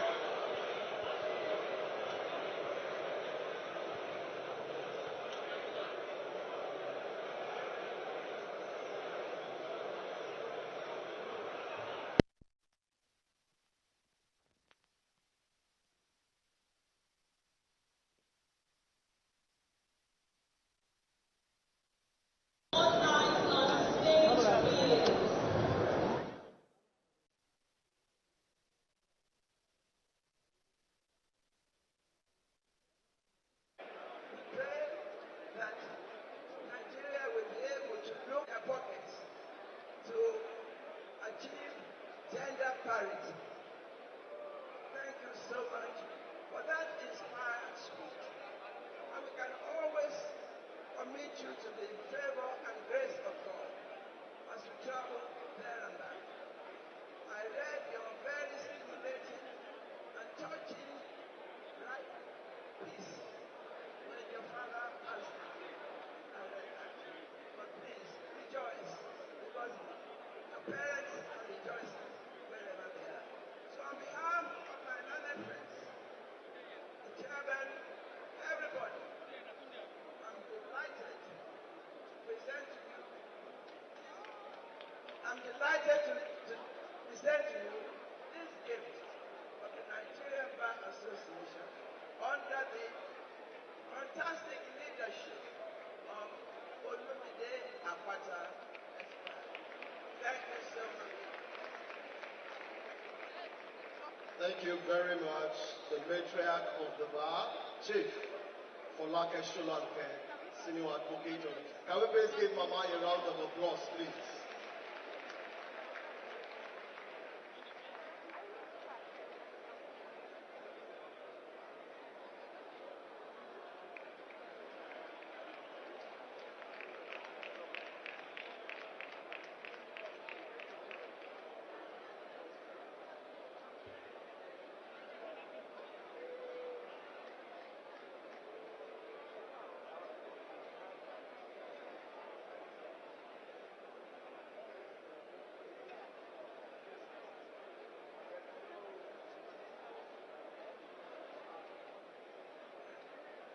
I've had such a wonderful day.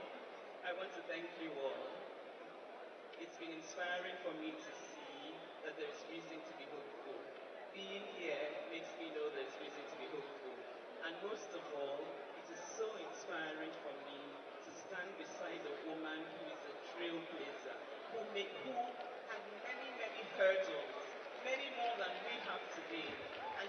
stepped over them and she made it. I've heard her name for so many years, and now to stand beside her is such a blessing. Thank you so much, ma.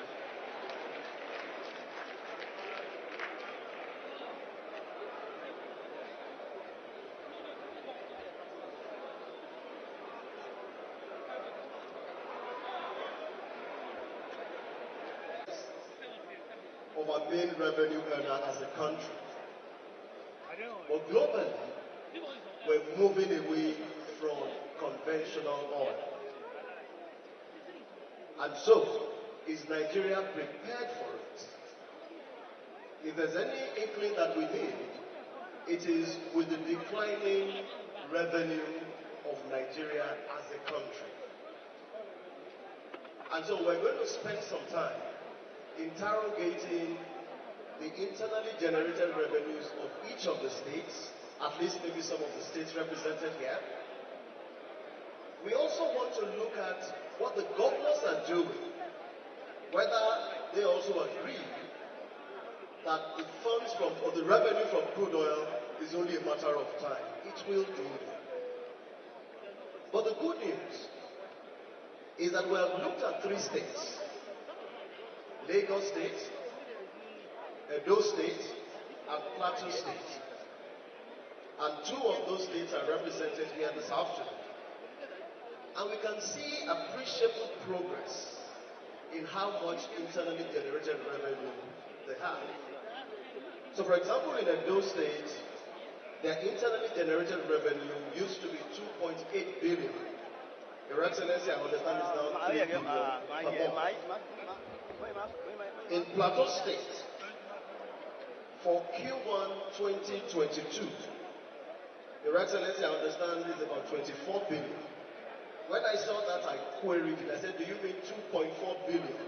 They said, no, it's 24 billion. Of course, Lagos State is about 535 billion. So we wish His Excellency the Governor was here to shed more light, because the reality is that what is gotten from the federal government will continue to dwindle, and at the sub-national level, we want to see increased creativity and ingenuity for state governments to be able to fund their domestic obligations. To do that, ladies and gentlemen, this afternoon, and we have not brought in Nasarawa State, I can see my brother looking at me, and Lagos for specific reasons, and I'm sure you will understand. To do this, ladies and gentlemen, this afternoon, we have brought a man of 2 parts. On the one part, he wears the heart of a politician, because he was a former minister, so you can't escape from that. But on the other hand, he also wears the heart of a technocrat. First time I met him was in South Africa during administration. And so when he was minister, there were quite a number of lofty policies. And so he's going to look at it from those 2 prisms and tell us what the reality is. Beloved ladies and gentlemen, I will hand over the microphone to the moderator for this session, Dr. Ibe Kachukwu. Can we please give him a round of applause, please?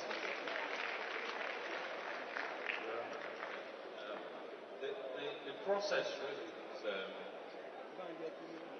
first of all, I'm extremely glad to see all of you, my colleagues.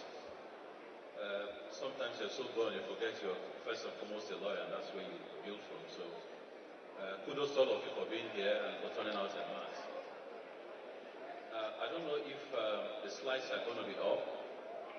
The process for this, gentlemen, is because I have been asked to do a few speeches here at the scene, with a few slides which will paint the industry as it were. And then after that, I will give each of you about 7 minutes to come through explaining your own role and what you're doing, whether it's in your state or whether it's in your practice or how you do the federation as it were. I should stand.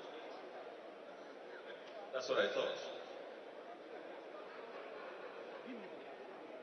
We'll therefore understand why there was a need to look at this sector, because at the end of the day, if you're not making money as a nation, you're not going to make money as lawyers. So again, thank you for this topic. Let me start by saying that again, when you say transition, I wondered what transition we had in mind. And I tried to divide it out into various transitions. Was it transition of an energy source? Because everybody's talking of new energy now, moving from the old energy to the new energy. Was that the transition we're talking about? Was it a transition on fiscal, in the sense of going from the 70s, where we had very robust income streams and economy, to where we're headed now? Is that the transition we're talking about, and how do we manage that? Was it the industry behavioral transition, which pins largely on what has happened in the industry, what is pertaining to the future, and what we need to do?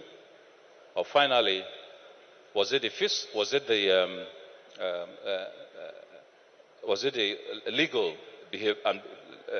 legal and industry approach, in the sense of the PIA today versus the PA before? So there were many aspects of those transitions. So if the slides will come up, the first thing that I wanted to emphasize is that energy transition is not new. We've had energy transition historically from time. Not this slide. Again, I think you're showing me the wrong ones. All right, let me go with your flow. Now, this is the state of the Nigerian oil and gas industry. If you can see, every segment of the business in this industry is pointing in the wrong direction. Now, they've taken away the slide, so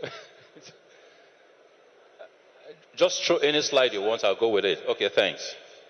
A look at the upstream sector, the reserves replacement rate is declining massively. When we talk of reserves replacement, it means how do you produce and continue to increase your reserves so that you have potentially reserves to produce tomorrow? The only way you can do that is that you're investing. We're not investing, so our reserves replacements are very low. High value onshore production is going down. When I left in 2016, I think we were about 2.1 million barrels. Today, I think we're at about 1.3 million barrels. So it's almost a 50% to 100% decline. The costs, which ought to be going down, are massively going up. That's not good. And then you look at the volumes of revenues. Obviously, if your volumes are down and your costs are going up, it's obvious that your revenues should be down. So revenues are also going down, and I'm sure His Excellency will be talking about that in a few minutes. Investments are declining. When your investments are declining, it affects your survivability as an industry. But more important, it is saying something. It's saying that investors are not happy with you. And we'll go further to say maybe they were not happy because of the previous law. The question is, would the new law solve it? And there's a big question mark there. But clearly, if you look at the divestments that are taking place, if you look at the fact that out of the $75 billion worth of investment that was available for the sector last year for Africa, Nigeria got only about 10 of that. It shows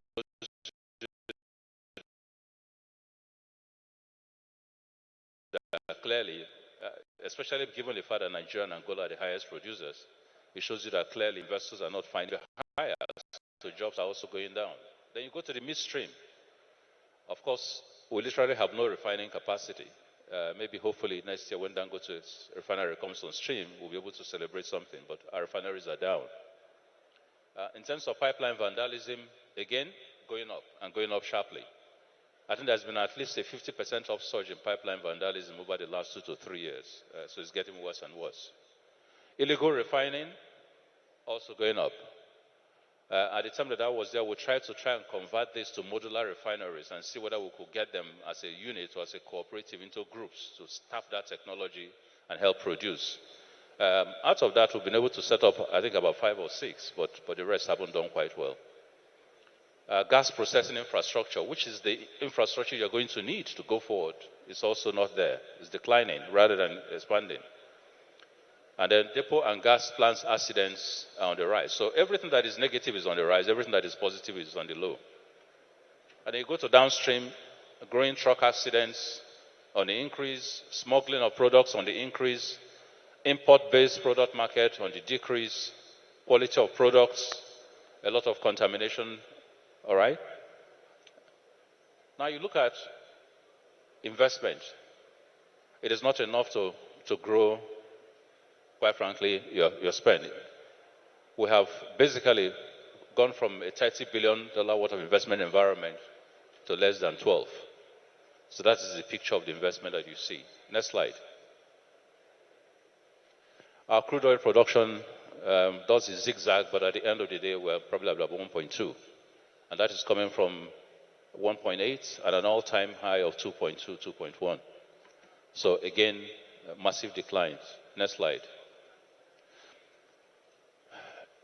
More gas is reinjected than domestically consumed, which means that investors, rather than produce the gas, are simply using it as pressure points. So if you look at your associated and non-associated gases, the non-associated gases are the ones that come in orange. Non-associated gases are the ones that you actually go out to explore for and find. Associated ones are the ones you find accidentally as you produce. The associated ones are in the uprise because we are producing oil. The non-associated ones basically at the same plateau level. But you look at the reinjection level, it's gone up.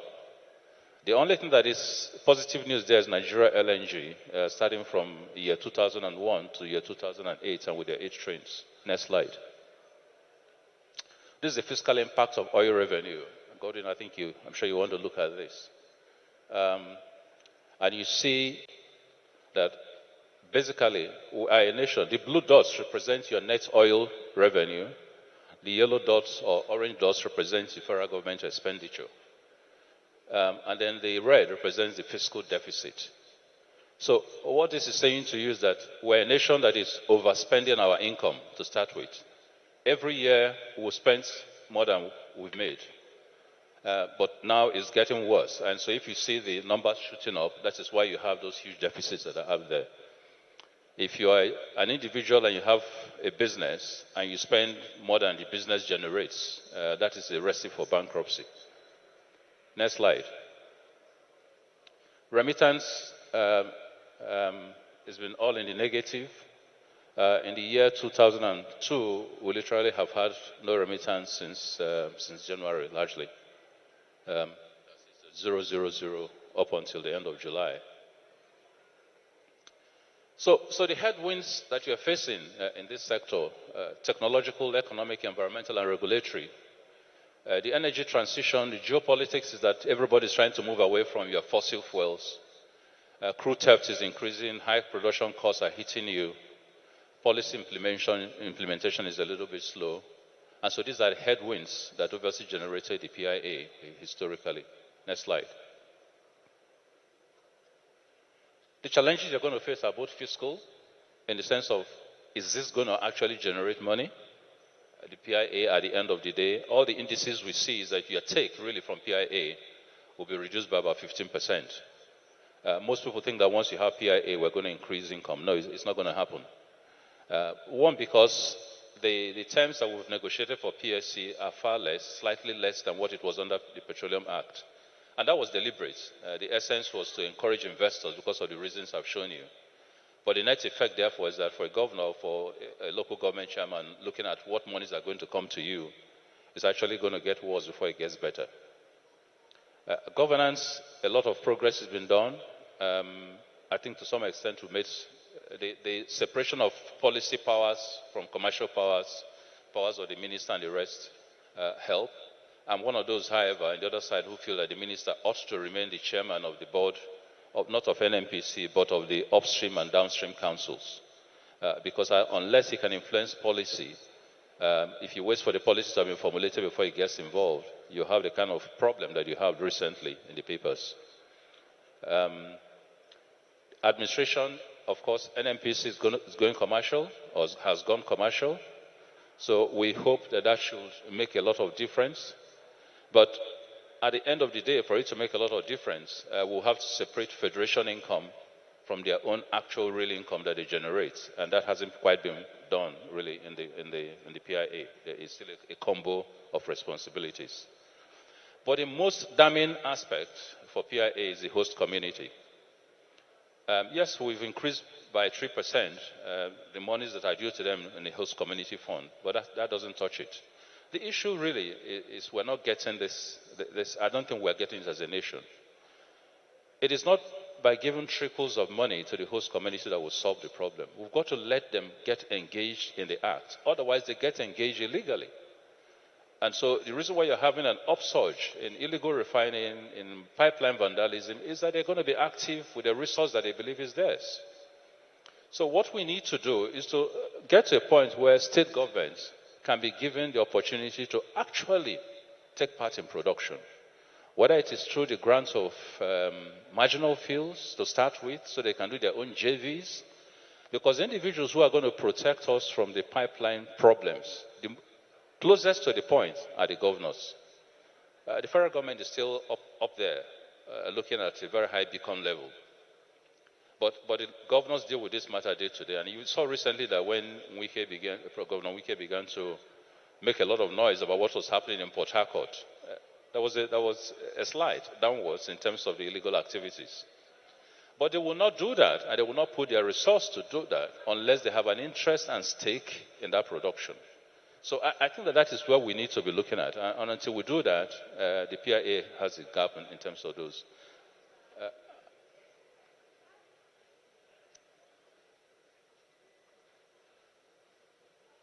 These are the things we think need to be addressed near term: address the crude theft vandalism, develop regulatory capacity, provide level playing field for all players, including governments, sub-governments, address the JV funding constraints. It's going to remain that unless you do an IJV model. Right now, nobody really wants to invest. And then fully deregulate the downstream. The big elephant in the room is obviously the subsidy. And that is literally wiping off everything that government gets. So with this, I have laid enough background, and I will call on my colleagues to now begin their own contributions. I think we have a fair view of what the sector is looking like. Thank you very much. I'll go leftwards. So Kingsley, let's have your first intervention.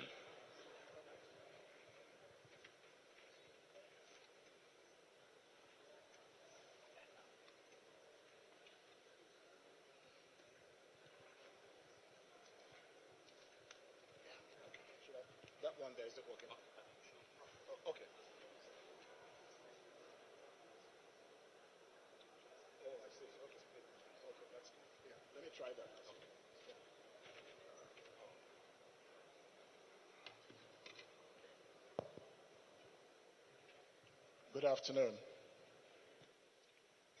Distinguished ladies and gentlemen, thank you for joining us for this discussion. My name is Kingsley Moghalu, former Deputy Governor of the Central Bank of Nigeria. When I was presented with the request to speak on energy transitions, my mind went to the commonly understood meaning of the term, which is the vastly increased global commitment to battling climate change through reduced carbon emissions.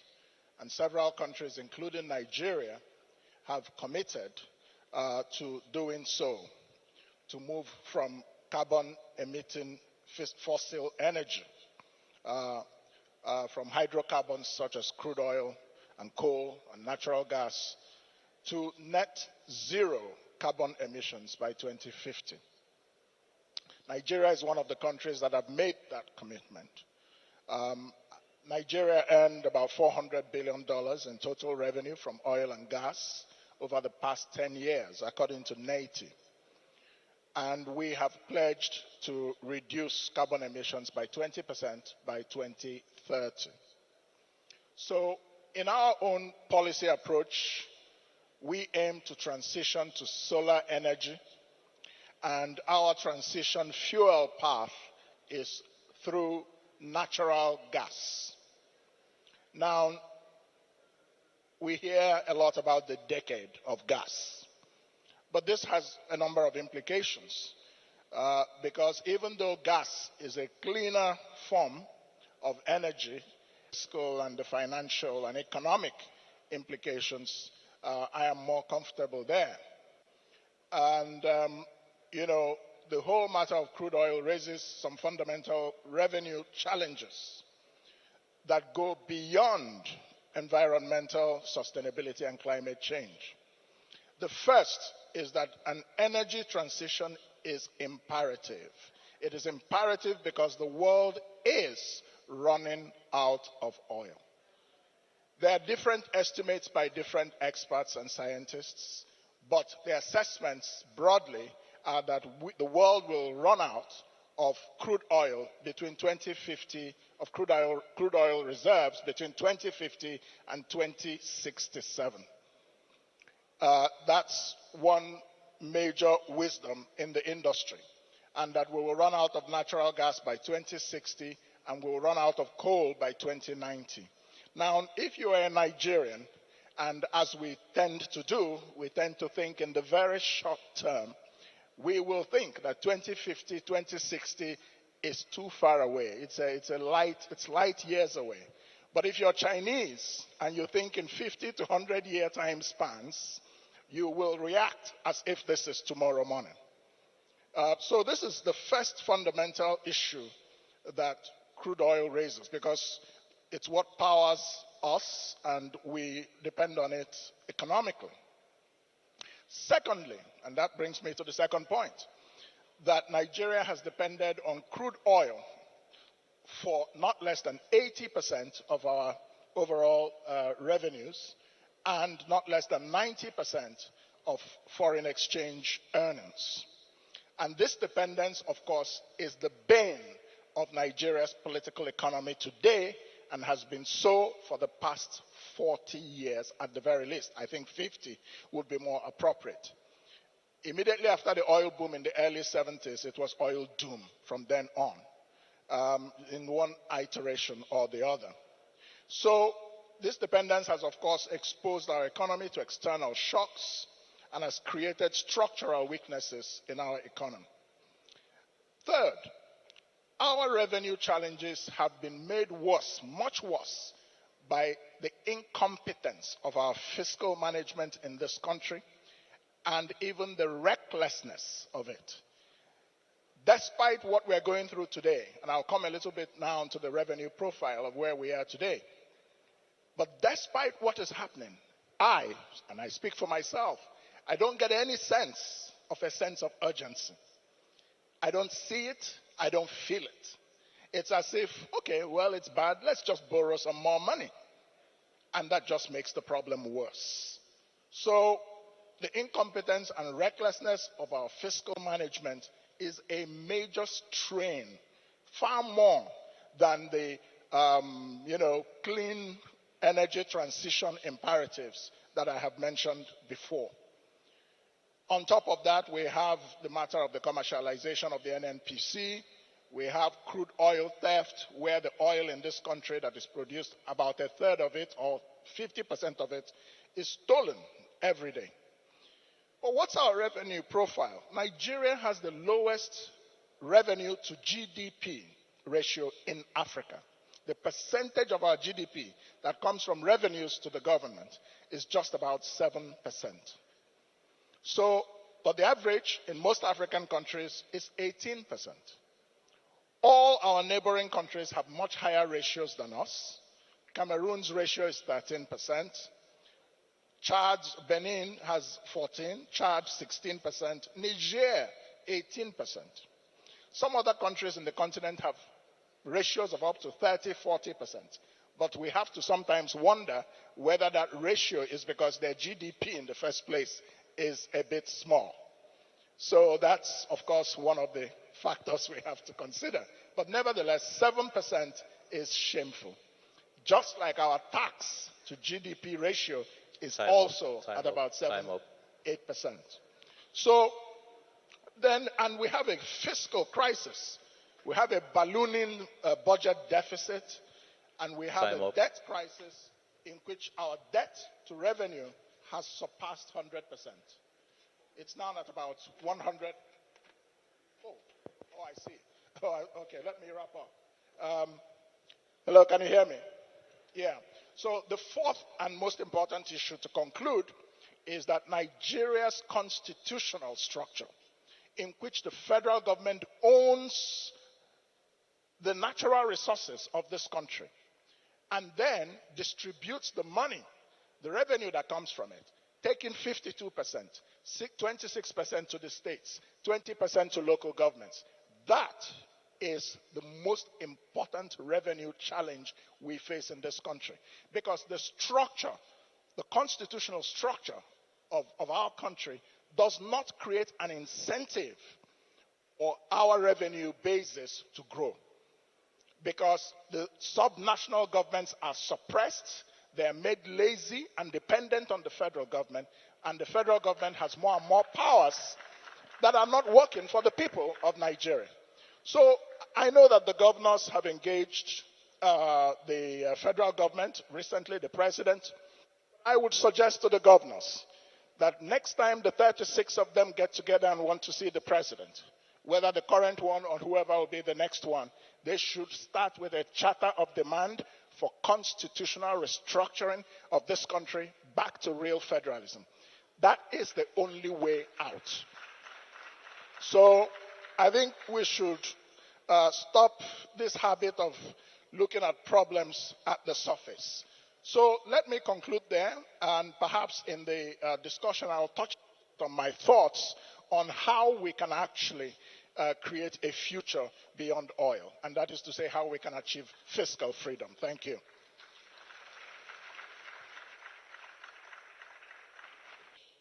The chairman of the MBA and members of his committee for putting together what can easily be described as an event hosting the largest number of black lawyers in the world.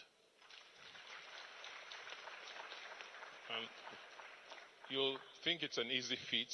I think one of our biggest challenges is our ability as a people to just organize large-scale activities and events. I want to thank you for inviting us to present in this panel, and for us in Edo State. Our view about bold transitions, about energy transition, is one that is based on what Chimamanda will call patriotic shame. Oil has been the root cause of our patriotic shame as a people. Because as a people, as a country, we seem to be defined by oil and the revenues coming from oil, as if in the history of our country, we did not function or do well as a people without oil.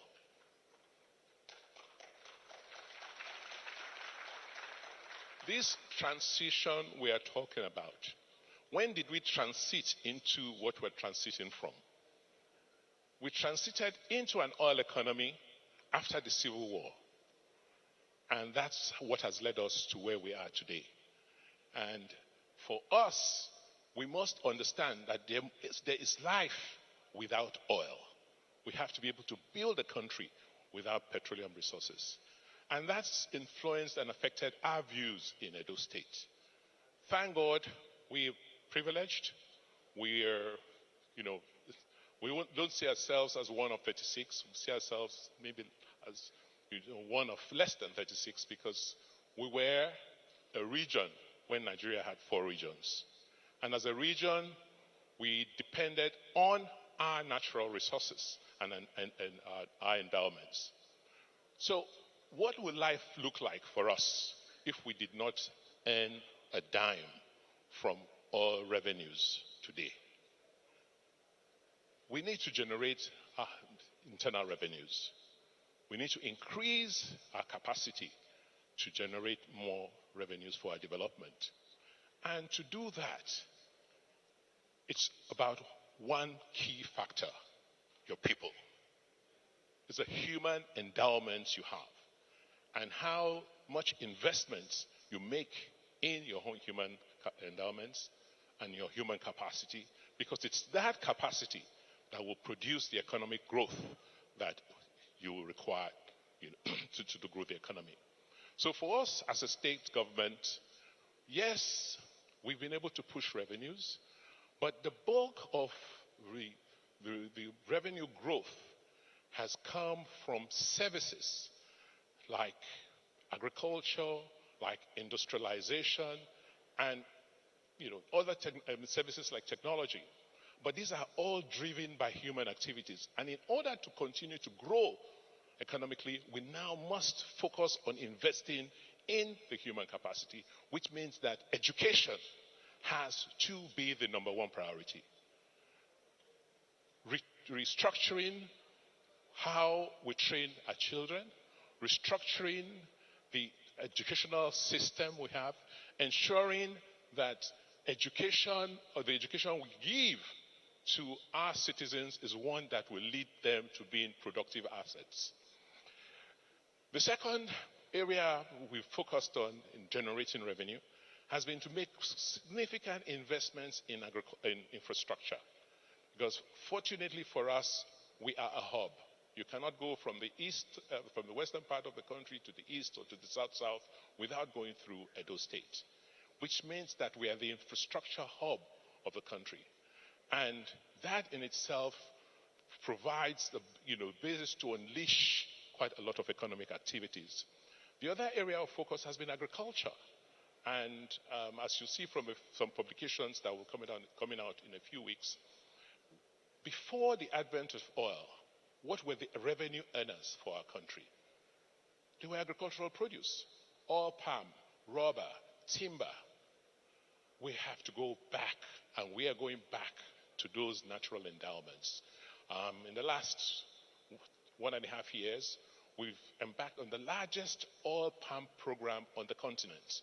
We're putting 120,000 hectares of land under cultivation for palm oil. The first 60,000 has been allocated. The investors are growing their nurseries, and we just want to continue to grow in that direction. The other area I will want to just touch on before I leave is one which is our forestry endowments. For us, it's key to achieving the net zero carbon initiatives. Almost 70% of our forestry assets had been taken out, had been deforested. So for us as a priority, just as we're growing palm in the lands that are totally degraded, we are also now taking deliberate efforts to now regrow our forests and to ensure that we double the size of our forest reserves over the next few years. And legislate, and I'm going to make sure I put in the law, that nobody can deforest or cut an inch of forest without going through the parliament in the future. Ladies and gentlemen, let me just conclude by saying that from listening to Professor Kingsley Moghalu, there is no way you will be able to grow your revenues. Your revenue to GDP ratio will continue to be low unless you energize your GDP, the constituents of your GDP. Services, food production, and it's only human beings, the human capacity that can do that.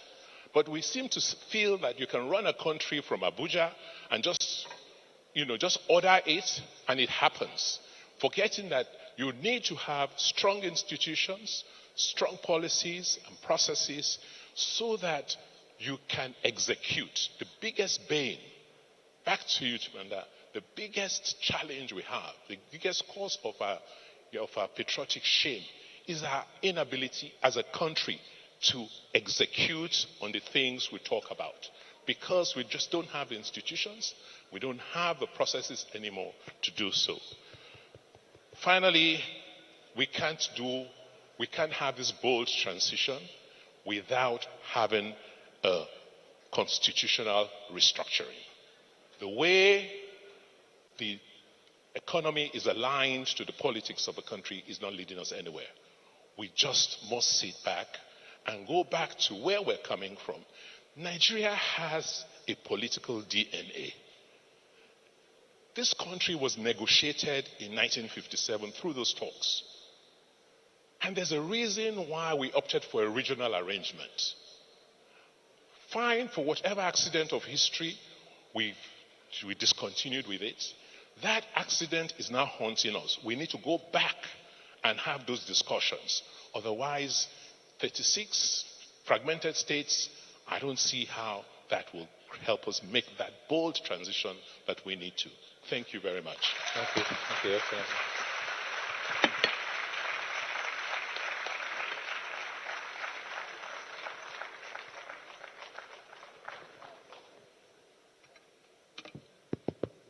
Thank you very much. And you will have to excuse my voice. I've been speaking in the last 1 week. But let me start my presentation by identifying when people were asked, what will happen to this country? Some people were mentioning capacity, I am this, I am that. For me, I think it's not all about capacity. It's political will. You may have all the chairs of degrees, have all the experience, but if you are lacking in that political will, you will still go the same. It will still be the same. I said this in the light of even the presentation of our sister, Chimanda. You mentioned 2 things. And for me, I will say you are lucky. I'm a Catholic like you.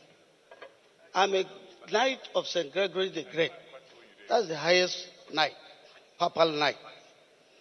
The only difference when you mentioned that was that in your own case, you can challenge the church. I will say because you are not a politician. I will also say you can challenge the church, they will tell you because you are not a knight. I went through that experience recently, and I had to write an apology. I was forced to write an apology because people will remind you that 2023 is coming. But in your own case, you don't need 2023, you don't need anything. But I like the way you put it. There are certain factors that are limitations towards progress in this country. And those were 2 factors that you mentioned, part of it.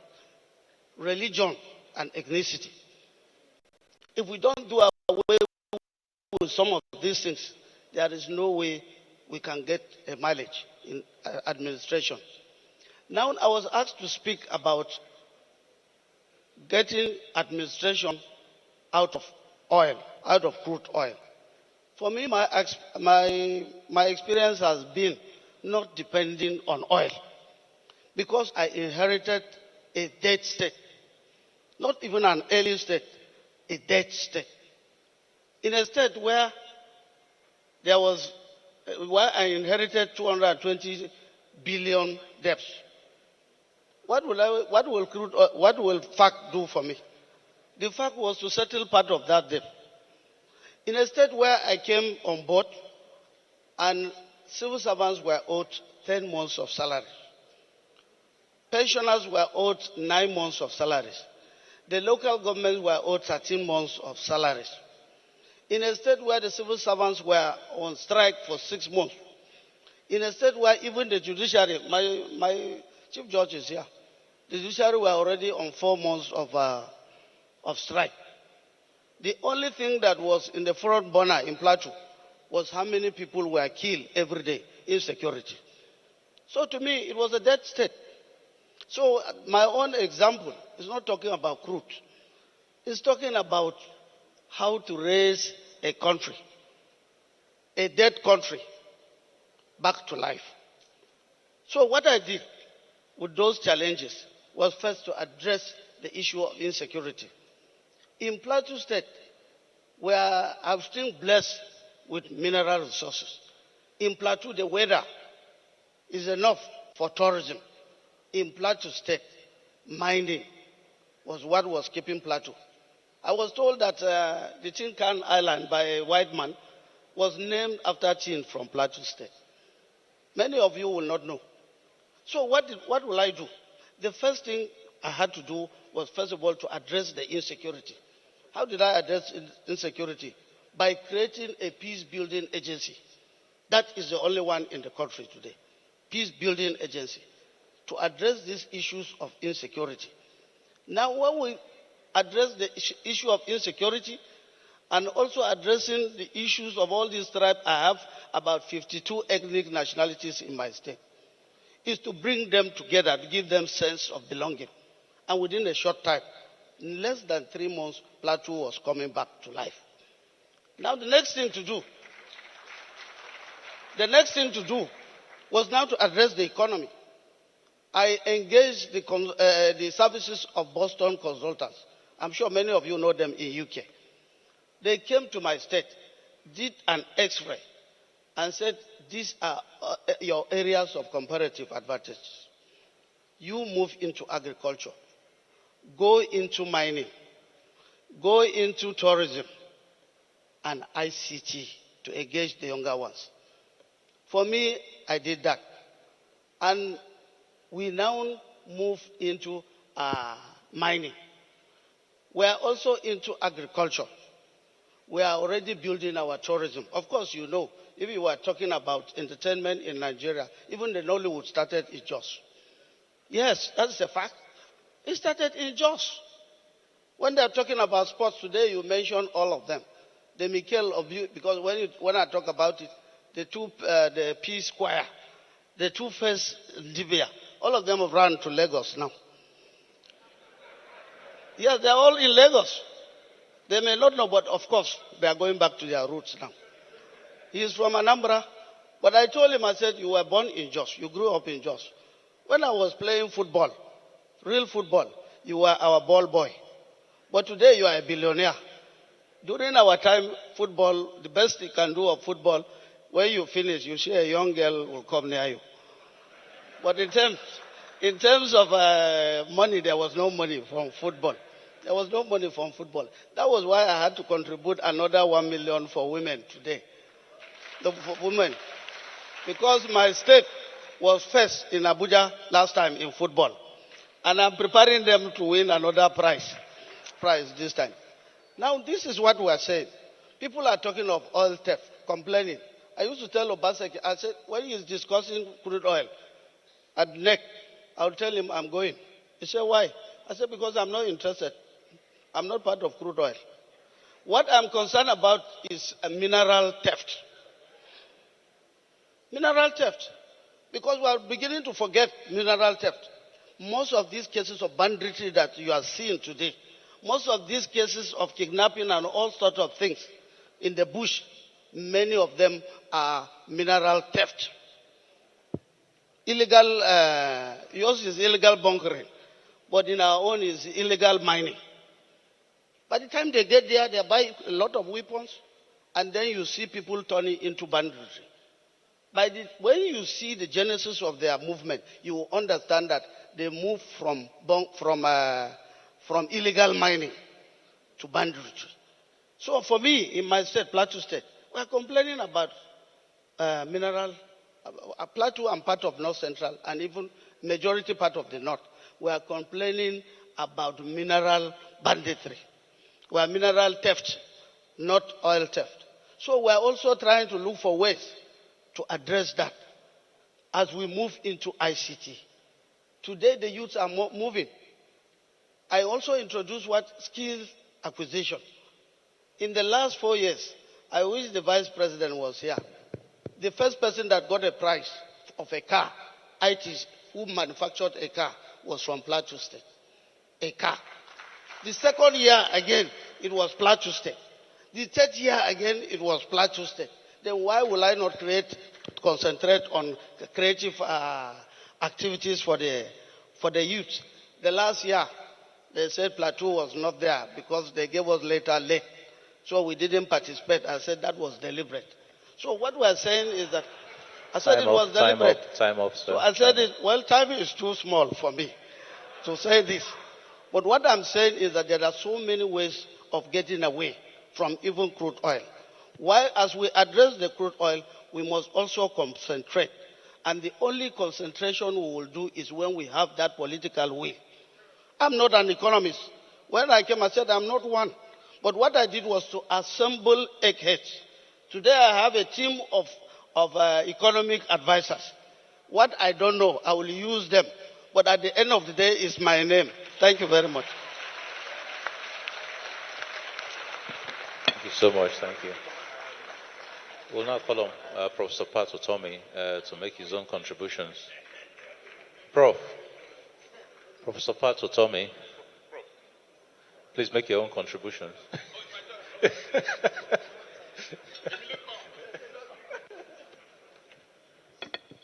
Very distinguished ladies and gentlemen, I'd like to begin by saying to you that this is a very somber subject for conversation. We may laugh, but it is not funny. Our country is technically bankrupt. That is the reality.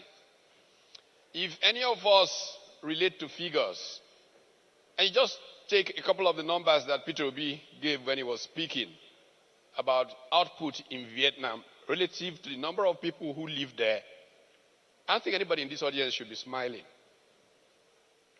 We are a people who are not producing and have forced our young into either being violent or wanting to leave the country. We are in what should be a state of emergency. And central to this challenge and reflection is the fact that we are in a huge energy transition for the planet. The planet is challenged and is trying to move as fast as it can off of fossil fuels. I was in Europe 3 weeks ago, and people were literally just jumping into lakes because it was so hot. For the UK, I think it was the hottest they ever recorded this last summer. And so the resources of this planet are going to be put by those who typically do that into transition away from oil. This has two consequences for us. There's consequence for one, income, because we have built an economy that is dependent on income from crude oil. So dependent that when oil prices vary a little, our economy catches cold. It's also challenging for us from the perspective of the fact that if we're going to begin to produce, we need energy. Where is that energy to use to produce going to come from? We have been so endowed that at a point in our history, the rational thing to do was to take advantage of our abundant reserves of gas. Gas could be piped all over our country because of its abundance in the giftings of nature to us. We could have energy everywhere around this country, allowing people to produce. But because of the way we govern ourselves, a cabinet decision on a private proposal, this is not government money, it was not needed, was on the table, was approved in council. It was in Abacha's time. And 2 cabinet meetings later, one minister, a friend of mine, who was present when that decision was made, got some input from a parastatal under him, NEPA, came back. In this age, it is impossible to make progress without power. We need energy to produce. So where is that energy going to come from? Well, today, by the way, most of us don't think about it. The people in Japan, for example, are turning to hydrogen for power. There are countries now making a fortune from exporting hydrogen. Now, our hydrocarbons endowments may be challenged in terms of fossil fuels. But if we got thinking caps on and began to reprogram and replan, we could be major exporters of hydrogen. But are we going to repeat the problems that we have had from gas and from the crude oil era? I think that the starting point is in a new kind of governance that thinks about the people. I was challenged a few minutes ago because I thought it was lunch break. I was told it was lunch break, and I had to dash to my office just 5 minutes from here. I couldn't dash because traffic was all jammed. So I literally walked to my office to be able to start a conversation which I call listening clinics. We must begin to listen to ourselves, to the people. Because many times the people are smarter than you people who call yourself their leaders. They know what their problems are. And they can tell you how to fix these problems. There's a story I like to tell, which is a driver of how I think about listening. Tanimu Yakubu, Dr. Yakubu was Chief Economic Advisor to President Umaru Yar'Adua. Tanimu tells this story because he worked with him in Kaduna in agriculture when he was governor. When they arrived in office, the biggest problem of Katsina State was fertilizer. Almost all of their budget was being sucked up with fertilizer subsidy. And they got in consultants to say, how can we deal with it? What is it? Consultants started with a simple question. What are your top priorities? Of the 20 priorities, fertilizer came 13th on the ranking of the farmers. 13th. That's what was sucking up the entire budget. So what's the problem? If fertilizers are not really so important, the problem was desert encroachment. Why is there desert encroachment? The farmers themselves say open grazing. Open grazing of cattle by herders. And yet this country was consumed for years worrying about open grazing that Katsina found out 20 years ago was the biggest problem to their development. Because we have a political class that doesn't hear and doesn't think most of the time. How are we going to change that? We need citizens to be active. I beat up on the bar all the time on these matters. Nigeria's biggest challenge is regulatory risk. Regulators think of themselves as bullies. And because of it, people cannot carry out private enterprise that creates wealth and creates value consistently in this country. And I think that you have a front row seat in this matter. I'm a student of institutions and economic performance. One of the most valuable conversations on that subject was offered by a fellow called Douglas North in a 1990 book, Institutions, Institutional Change and Economic Performance. And really, institutions evolve out of the engagement of interested parties, of citizens like you. Until we can engage and have rational public conversation and prevent people who make choice on our behalf from behaving the way we tend to behave in our country, the prospects of making a bold transition, because we think, will be lost to us. Thank you. Thank you very much. Thank you. Thank you, Prof. Okay, we're going to throw the floor open for questions and answers. There's one that has come in online, and the question is, it says, I'll read it out. Transition to other forms of energy production apart from fossil fuels must be sustainable and fair to the employers, government, workers in supply chain and the community at large. And the question is, are there available policies to guide this transition and ensure it is just and fair? If there are workers and community interests adequately represented in such policies? Should I take it again? It says transition to other forms of energy production, apart from fossil fuels, apart from oil and gas, must be sustainable and fair to employers, governments, workers, and community at large.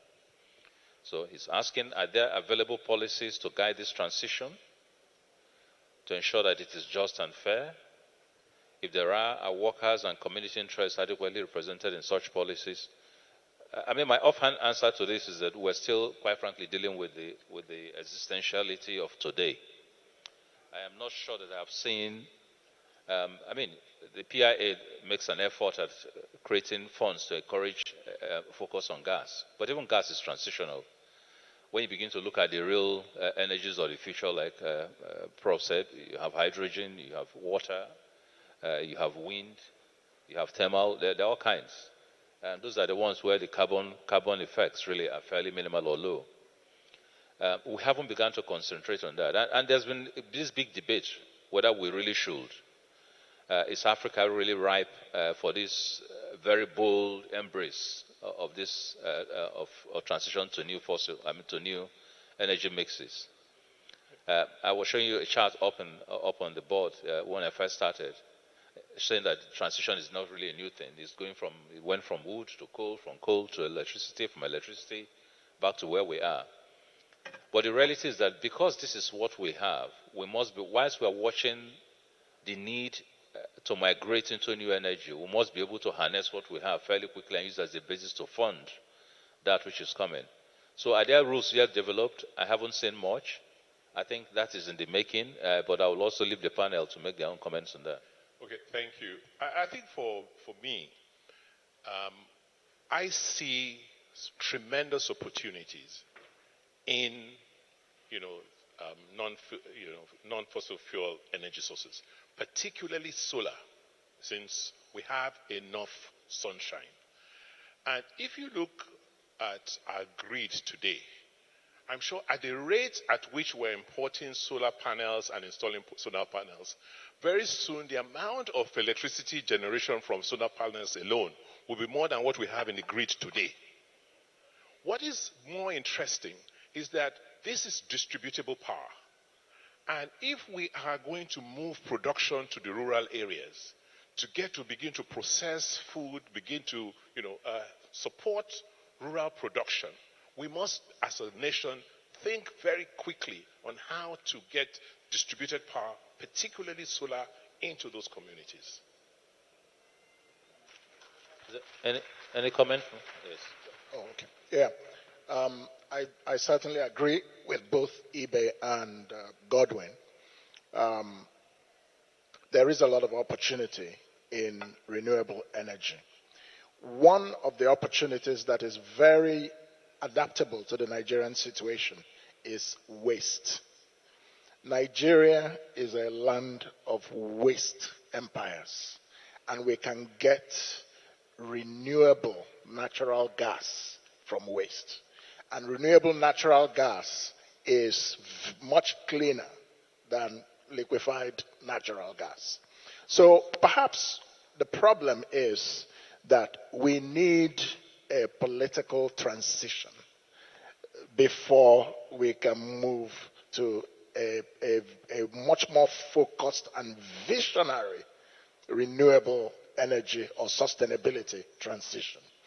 Because except, of course, there are always exceptions, when you are led politically by people whose frame of reference is not the future, but the past, it's very difficult to embrace the future competently and effectively. So, all of us here, we know what time of day it is when we're discussing these subjects, but we're not the ones making the ultimate decisions. Perhaps if we were, we would have had a much more robust policy framework, and we can see that in real life transitions. Thank you. Thank you. Some summary, 1 more minute summary, and then we'll round up. Is there any question? Well, just before we leave. Okay. He was talking about renewable energy. And one of the problems we had was we were asking the question, what are we doing with the hydropower in Zungeru? What about Taraba? I think Taraba. In Taraba, there is this Mambila. I'm sure, Honorable Minister, you were minister. Because at that time, we were talking about moving out of oil to some of the power generation. We took a budget of over 7 years, up to today. No implementation. No implementation. So that's why I say we can talk the English, we can talk the capacity, but if the implementation is not there, we'll still go back to zero. Yes, I belong to the government. I am part of it. That's why for me, I sometimes blame myself. I will say, yes, let's talk about it. Let us not talking about the theory. Let's pick the Mambila. Let's do something about Mambila. Recently, we got law on hypertech. All we are getting is money that is coming from there. But what are we doing with hypertech? Why can we improve on it if we want power? Because part of it, even businesses in the states will die when the businessmen are depending on ordinary generators. I had a lot of, like I mentioned today, that I had a lot of investors coming into my state to invest. We are the producers of potatoes. Nobody can produce potatoes. We want to produce them in maximum capacity and export. But what is been our challenge? Power. Investors will come. You can produce, but there is that kind of encouragement. So power is very important. I also mentioned security. There is no way we can start talking about business from my own experience when we've not addressed the insecurity. We must first of all address this insecurity. As we move in to address the security, the economy will come, it will raise more finances, and that is also the way we'll continue to address more of insecurity. But where there is no security, there will be no investment, there will be no revenue. The revenue will continue to go down. So those are proposals we put together. I am not an aspirant, but I know as a DG of campaign, we've also put that together. By the time we get into campaign, we'll blow them out.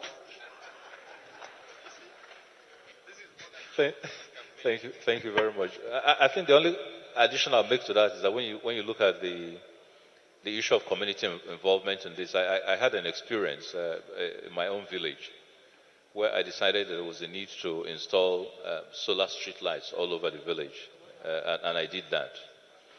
And very celebrated for 6 months. And then by the time I came back after 1 year, they had stolen most of the batteries. They were powering the so-called solar. They were just picking them up and going. Then I said, okay, maybe the issue is power. I mean, the solar batteries are easily accessible. So I then asked the electricians to try and then do the normal wire type technology and have your normal electricity supply. And they will wait until the light goes off in the grid and then they cut. Works. We forget that every part of Nigeria has endowments. And that these endowments can be developed into value chains that will enable those states pay all of these things, but we've made them lazy. Look, let's take local government that was talked about. In the 60s, there were no local governments were freedom of the states or regions. And there were twice as many local governments in southern Nigeria as there were in northern Nigeria. It was just an administrative convenience, it didn't matter. But once the third tier in that reform of 75, 76 became part of it, everybody in the military was hurrying to make their village a local government. We ended up with 774 local governments, and nearly 500 are in the Old North. What has happened is that when resources then flow to them, what economists call the lottery effect. If you see a man who has won the lottery, who is a poor man, 5 years later he's poorer than he was when the lottery was won. This is why the North is much poorer today than it was in the 60s. But if we link this to the energy transition, there's so much sunshine in the North.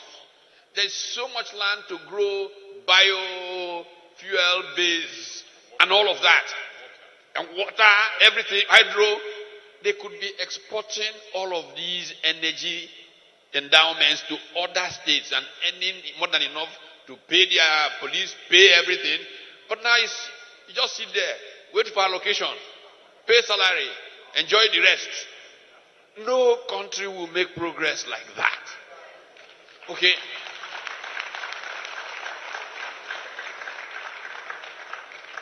We're talking about Egypt and power. You know how much is coming from solar power to Egypt today? How much of their national grid is coming from solar power?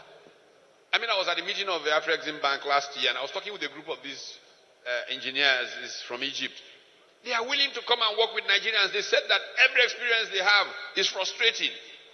We could generate enough power to power West Africa from solar, from this country. And it's those states that can't pay salaries that will be the beneficiaries of it.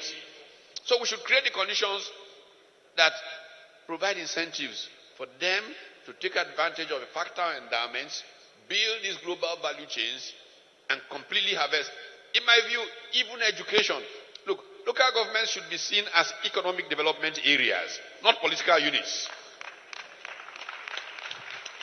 Where you take the factor endowment of that local government, even the education in that area is a function of that endowment. So in Benue, you will see a kid, by the time he's in primary 6, he knows enough about how to grow and process sesame seed that he might be wondering, why do I go to secondary school? I'm making enough money just processing sesame seed. And becomes part of a production process that targets the McDonald's in Europe for sesame seeds on their... This guy is an export business. He doesn't care whether you have crude oil. But because we have just refused to roll up our hands and work, we are a poor country. I feel disgraced anytime I hear the numbers. Oh, yeah. This is why, and I'm sorry to be saying this at this point, I said, and I was just discussing it with Governor Lalong here, at a point I said, look, our problem is the triumph of politics. If we could just forget all this nonsense politics, we are in a national emergency. Create a government of national unity like Gowon created in 1967. Let serious people who want to save Nigeria come and save it first.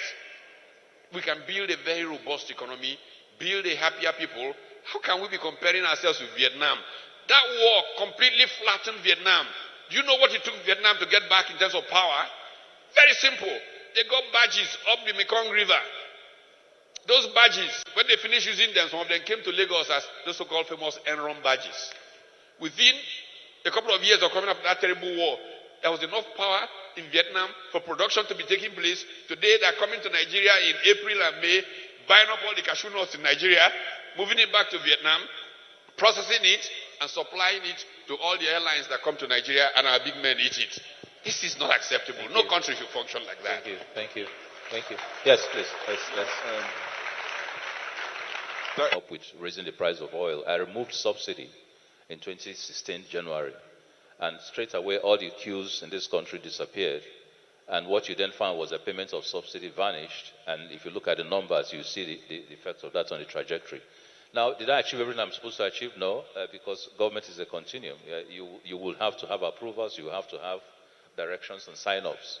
But in terms of what were done, if you all remember, we also went to China and got China to commit to us an $80 billion investment line, not loan line, to be able to rebuild our refineries. We didn't do that. I even set a target date for achieving those. But then, of course, I wasn't the head of an NPC at the time. So you can go on and on and on. This is not a place to start finding faults. But my point is, the reality is that these things can be done. You will have to have authority to do them, and steps were being taken to do those. And I think we achieved quite a lot in those periods. Thank you. Yes. Thank you. I think we've, and that has to do with the revenue strain that the states are facing right now and how they're responding to it. We know that only 2 states in the Federation today, Lagos and Ogun, got more internally generated revenue than what they get from the Federal Account Allocation Committee, the FAC. 4 years ago, in 2019, or 3 years ago, 4 states were in this category because they included Delta and Rivers. Yes. So we see we're going down. Maybe at some point it might be only Lagos. Now, one of the reactions that the state governments, typically have to this strain is excessive multiple taxation on businesses in the states. And I want to advise that state governors or state governments move their thinking away from this, because what happens is that it makes the business environment impossible. And so that wealth, that revenue you're trying to find, you end up not finding it because there isn't much productivity going on. But I think that if we, streamline taxation of small businesses, a lot more small businesses can be created and wealth can be created while we work on the bigger frame issues of the constitutional reform and so on. So that's just one point I wanted to make as perhaps a takeaway for state governments. And then just to wrap up, when we talk about diversifying the economy, we have to be very clear what we mean. You have not diversified your economy when you export yam tuber. You have not diversified your economy when you export raw cashew nuts. No. Economic diversification is based on value-added exports. That's the most important thing. And therefore, what His Excellency Governor Baseki was saying about education and educating our young people to have the skills to produce with knowledge. We call it productive knowledge in economics, PK. And that's what is necessary. So when we talk about economic diversification, we must be focused on exactly what we mean in a correct way. Because actually many of the richest countries in the world, like Switzerland, like Japan, like South Korea, have absolutely nothing under the soil. So perhaps we should move away from factor endowment thinking to innovation and knowledge economies. And that's where I see Governor Baseki very vested in. That's just my last word. Thank you. Thank you very much, Dr. Kingsley. Yes, you're right. We invested in Azura, 450 megawatts. There's a federal IPP, 450 megawatts. We've also done some investments with some Chinese, another 40 megawatts. So Edo State alone, Benin City, has in excess of 1,000 megawatts of power. Meanwhile, we're in darkness because of a federal structure. Because all that power needs to get evacuated via a national transmission line that does not deliver the electricity back to us. And they set up some strange tariff which, doesn't do anybody any good. So for me, in concluding that, look, there is nothing new we have said here today that we have not talked about through the decades. It's just time to execute. Just do it. Thank you. Let me start with the last question that you asked about mining. I'm sure we're aware that mining is on the exclusive list. It's on the exclusive. We've tried to amend the law so that it will be in the both exclusive and concurrent. Because, for instance, let me give you an example. I sit down in my state and I see chain of Chinese people coming all over. The only thing I have control is the land. Even what they take from that place, I don't know the quantity. How do I raise my revenue? Until recently, when I enacted a law too, and I said nobody takes out any mineral from my state. Otherwise, I revoked all those certificates of occupancy. Because we set up our moribund mining company that over 30 years was down. I had to set up that company. That is when we are now moving into mining. The oldest hydropower in Nigeria was from Jos, the NESCO. That was why industry was thriving everywhere. That was why the miners were there. 24 hours. I am sure even Lagos had no 24 hours light. When Plateau in the 60s, 70s had 24 hours. That is NESCO. That is NESCO. NESCO, the oldest in that state. Sometimes we do benchmarking. And what we used to do, he was our economic advisor at the NEC sometimes. We said that let us do benchmarking, let us do comparison. You move to Edo and see what they are doing. You copy from there and do something. Today, you mentioned Lagos and Ogun. There is no state, I don't want to say I am campaigning, there is no state that can be compared to Lagos. When we came in 1999, Lagos was not like this. What was the magic? What is the magic?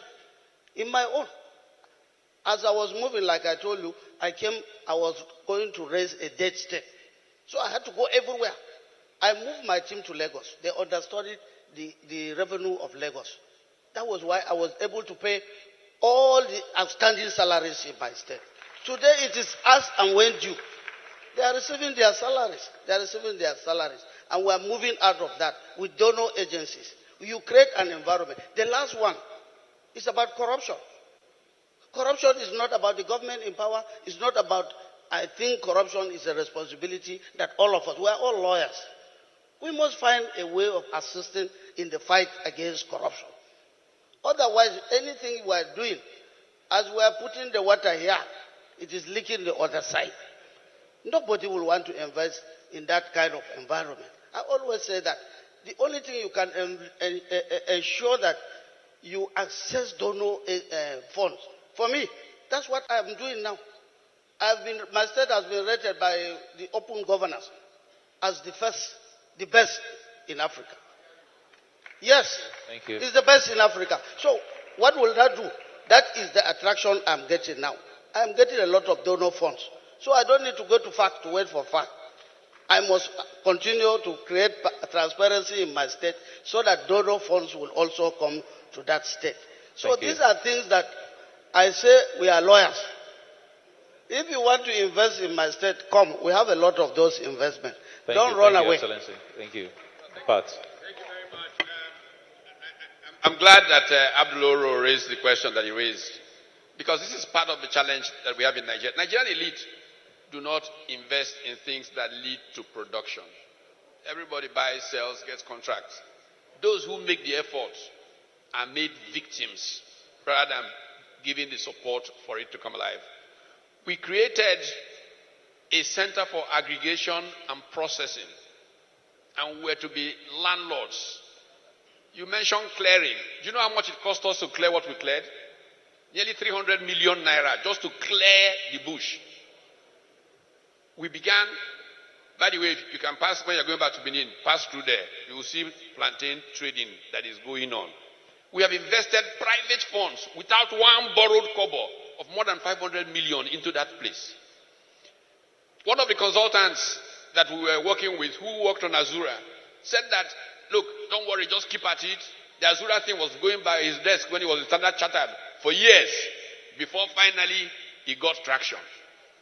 We are the ADB. We're waiting for them. They said they would definitely make a decision at the beginning of this year. There is so much capital available in today's world. Thomas Piketty, the French economist, that's his claim to fame. But where is that capital? We have not made the conditions available to. So I will go and invent the $100 and something million that we need to invest there. There's nothing. We've invited our friends from Edo State. My neighbor is sitting here. Oh, come and invest. We don't want to hold anything. We just want to create value in this place. They say, we don't trust government. In fact, they say that they are not sure if they are not going to revoke the. So we create conditions that make it difficult for real production to take place. We need to make it interesting for this capital to come. Maybe next week the African Development Bank will come through with what they have promised, but we're going to keep investing whatever dime we earn into it and build it into a place that works, because we want to produce. That's the only thing driving us. You know, that legacy is the essence of it, and that's what enterprise should be about. Not even making money. I don't care about making any money, but I want legacy. I want to see this thing that was part of what changed how we live as a people. Thank you. Thank you very much. Your minds to some of the challenges that are there, some of the opportunities that are there, some of the headwinds that are coming forward, and prepare everybody to become a stakeholder in solving the problems that Nigeria faces and will face going forward. Thank you very much for listening. Thank you very much. Can we please give this panel a round of applause? It's been very insightful and very educating. Thank you very much, Your Excellencies. Thank you very much. My lords, ladies and gentlemen, can I respectfully invite past President OCJ Okocha, Senior Advocate of Nigeria, to please do us the honors of presenting gifts to our distinguished panelists. Can I have the gifts, please? And we're going to start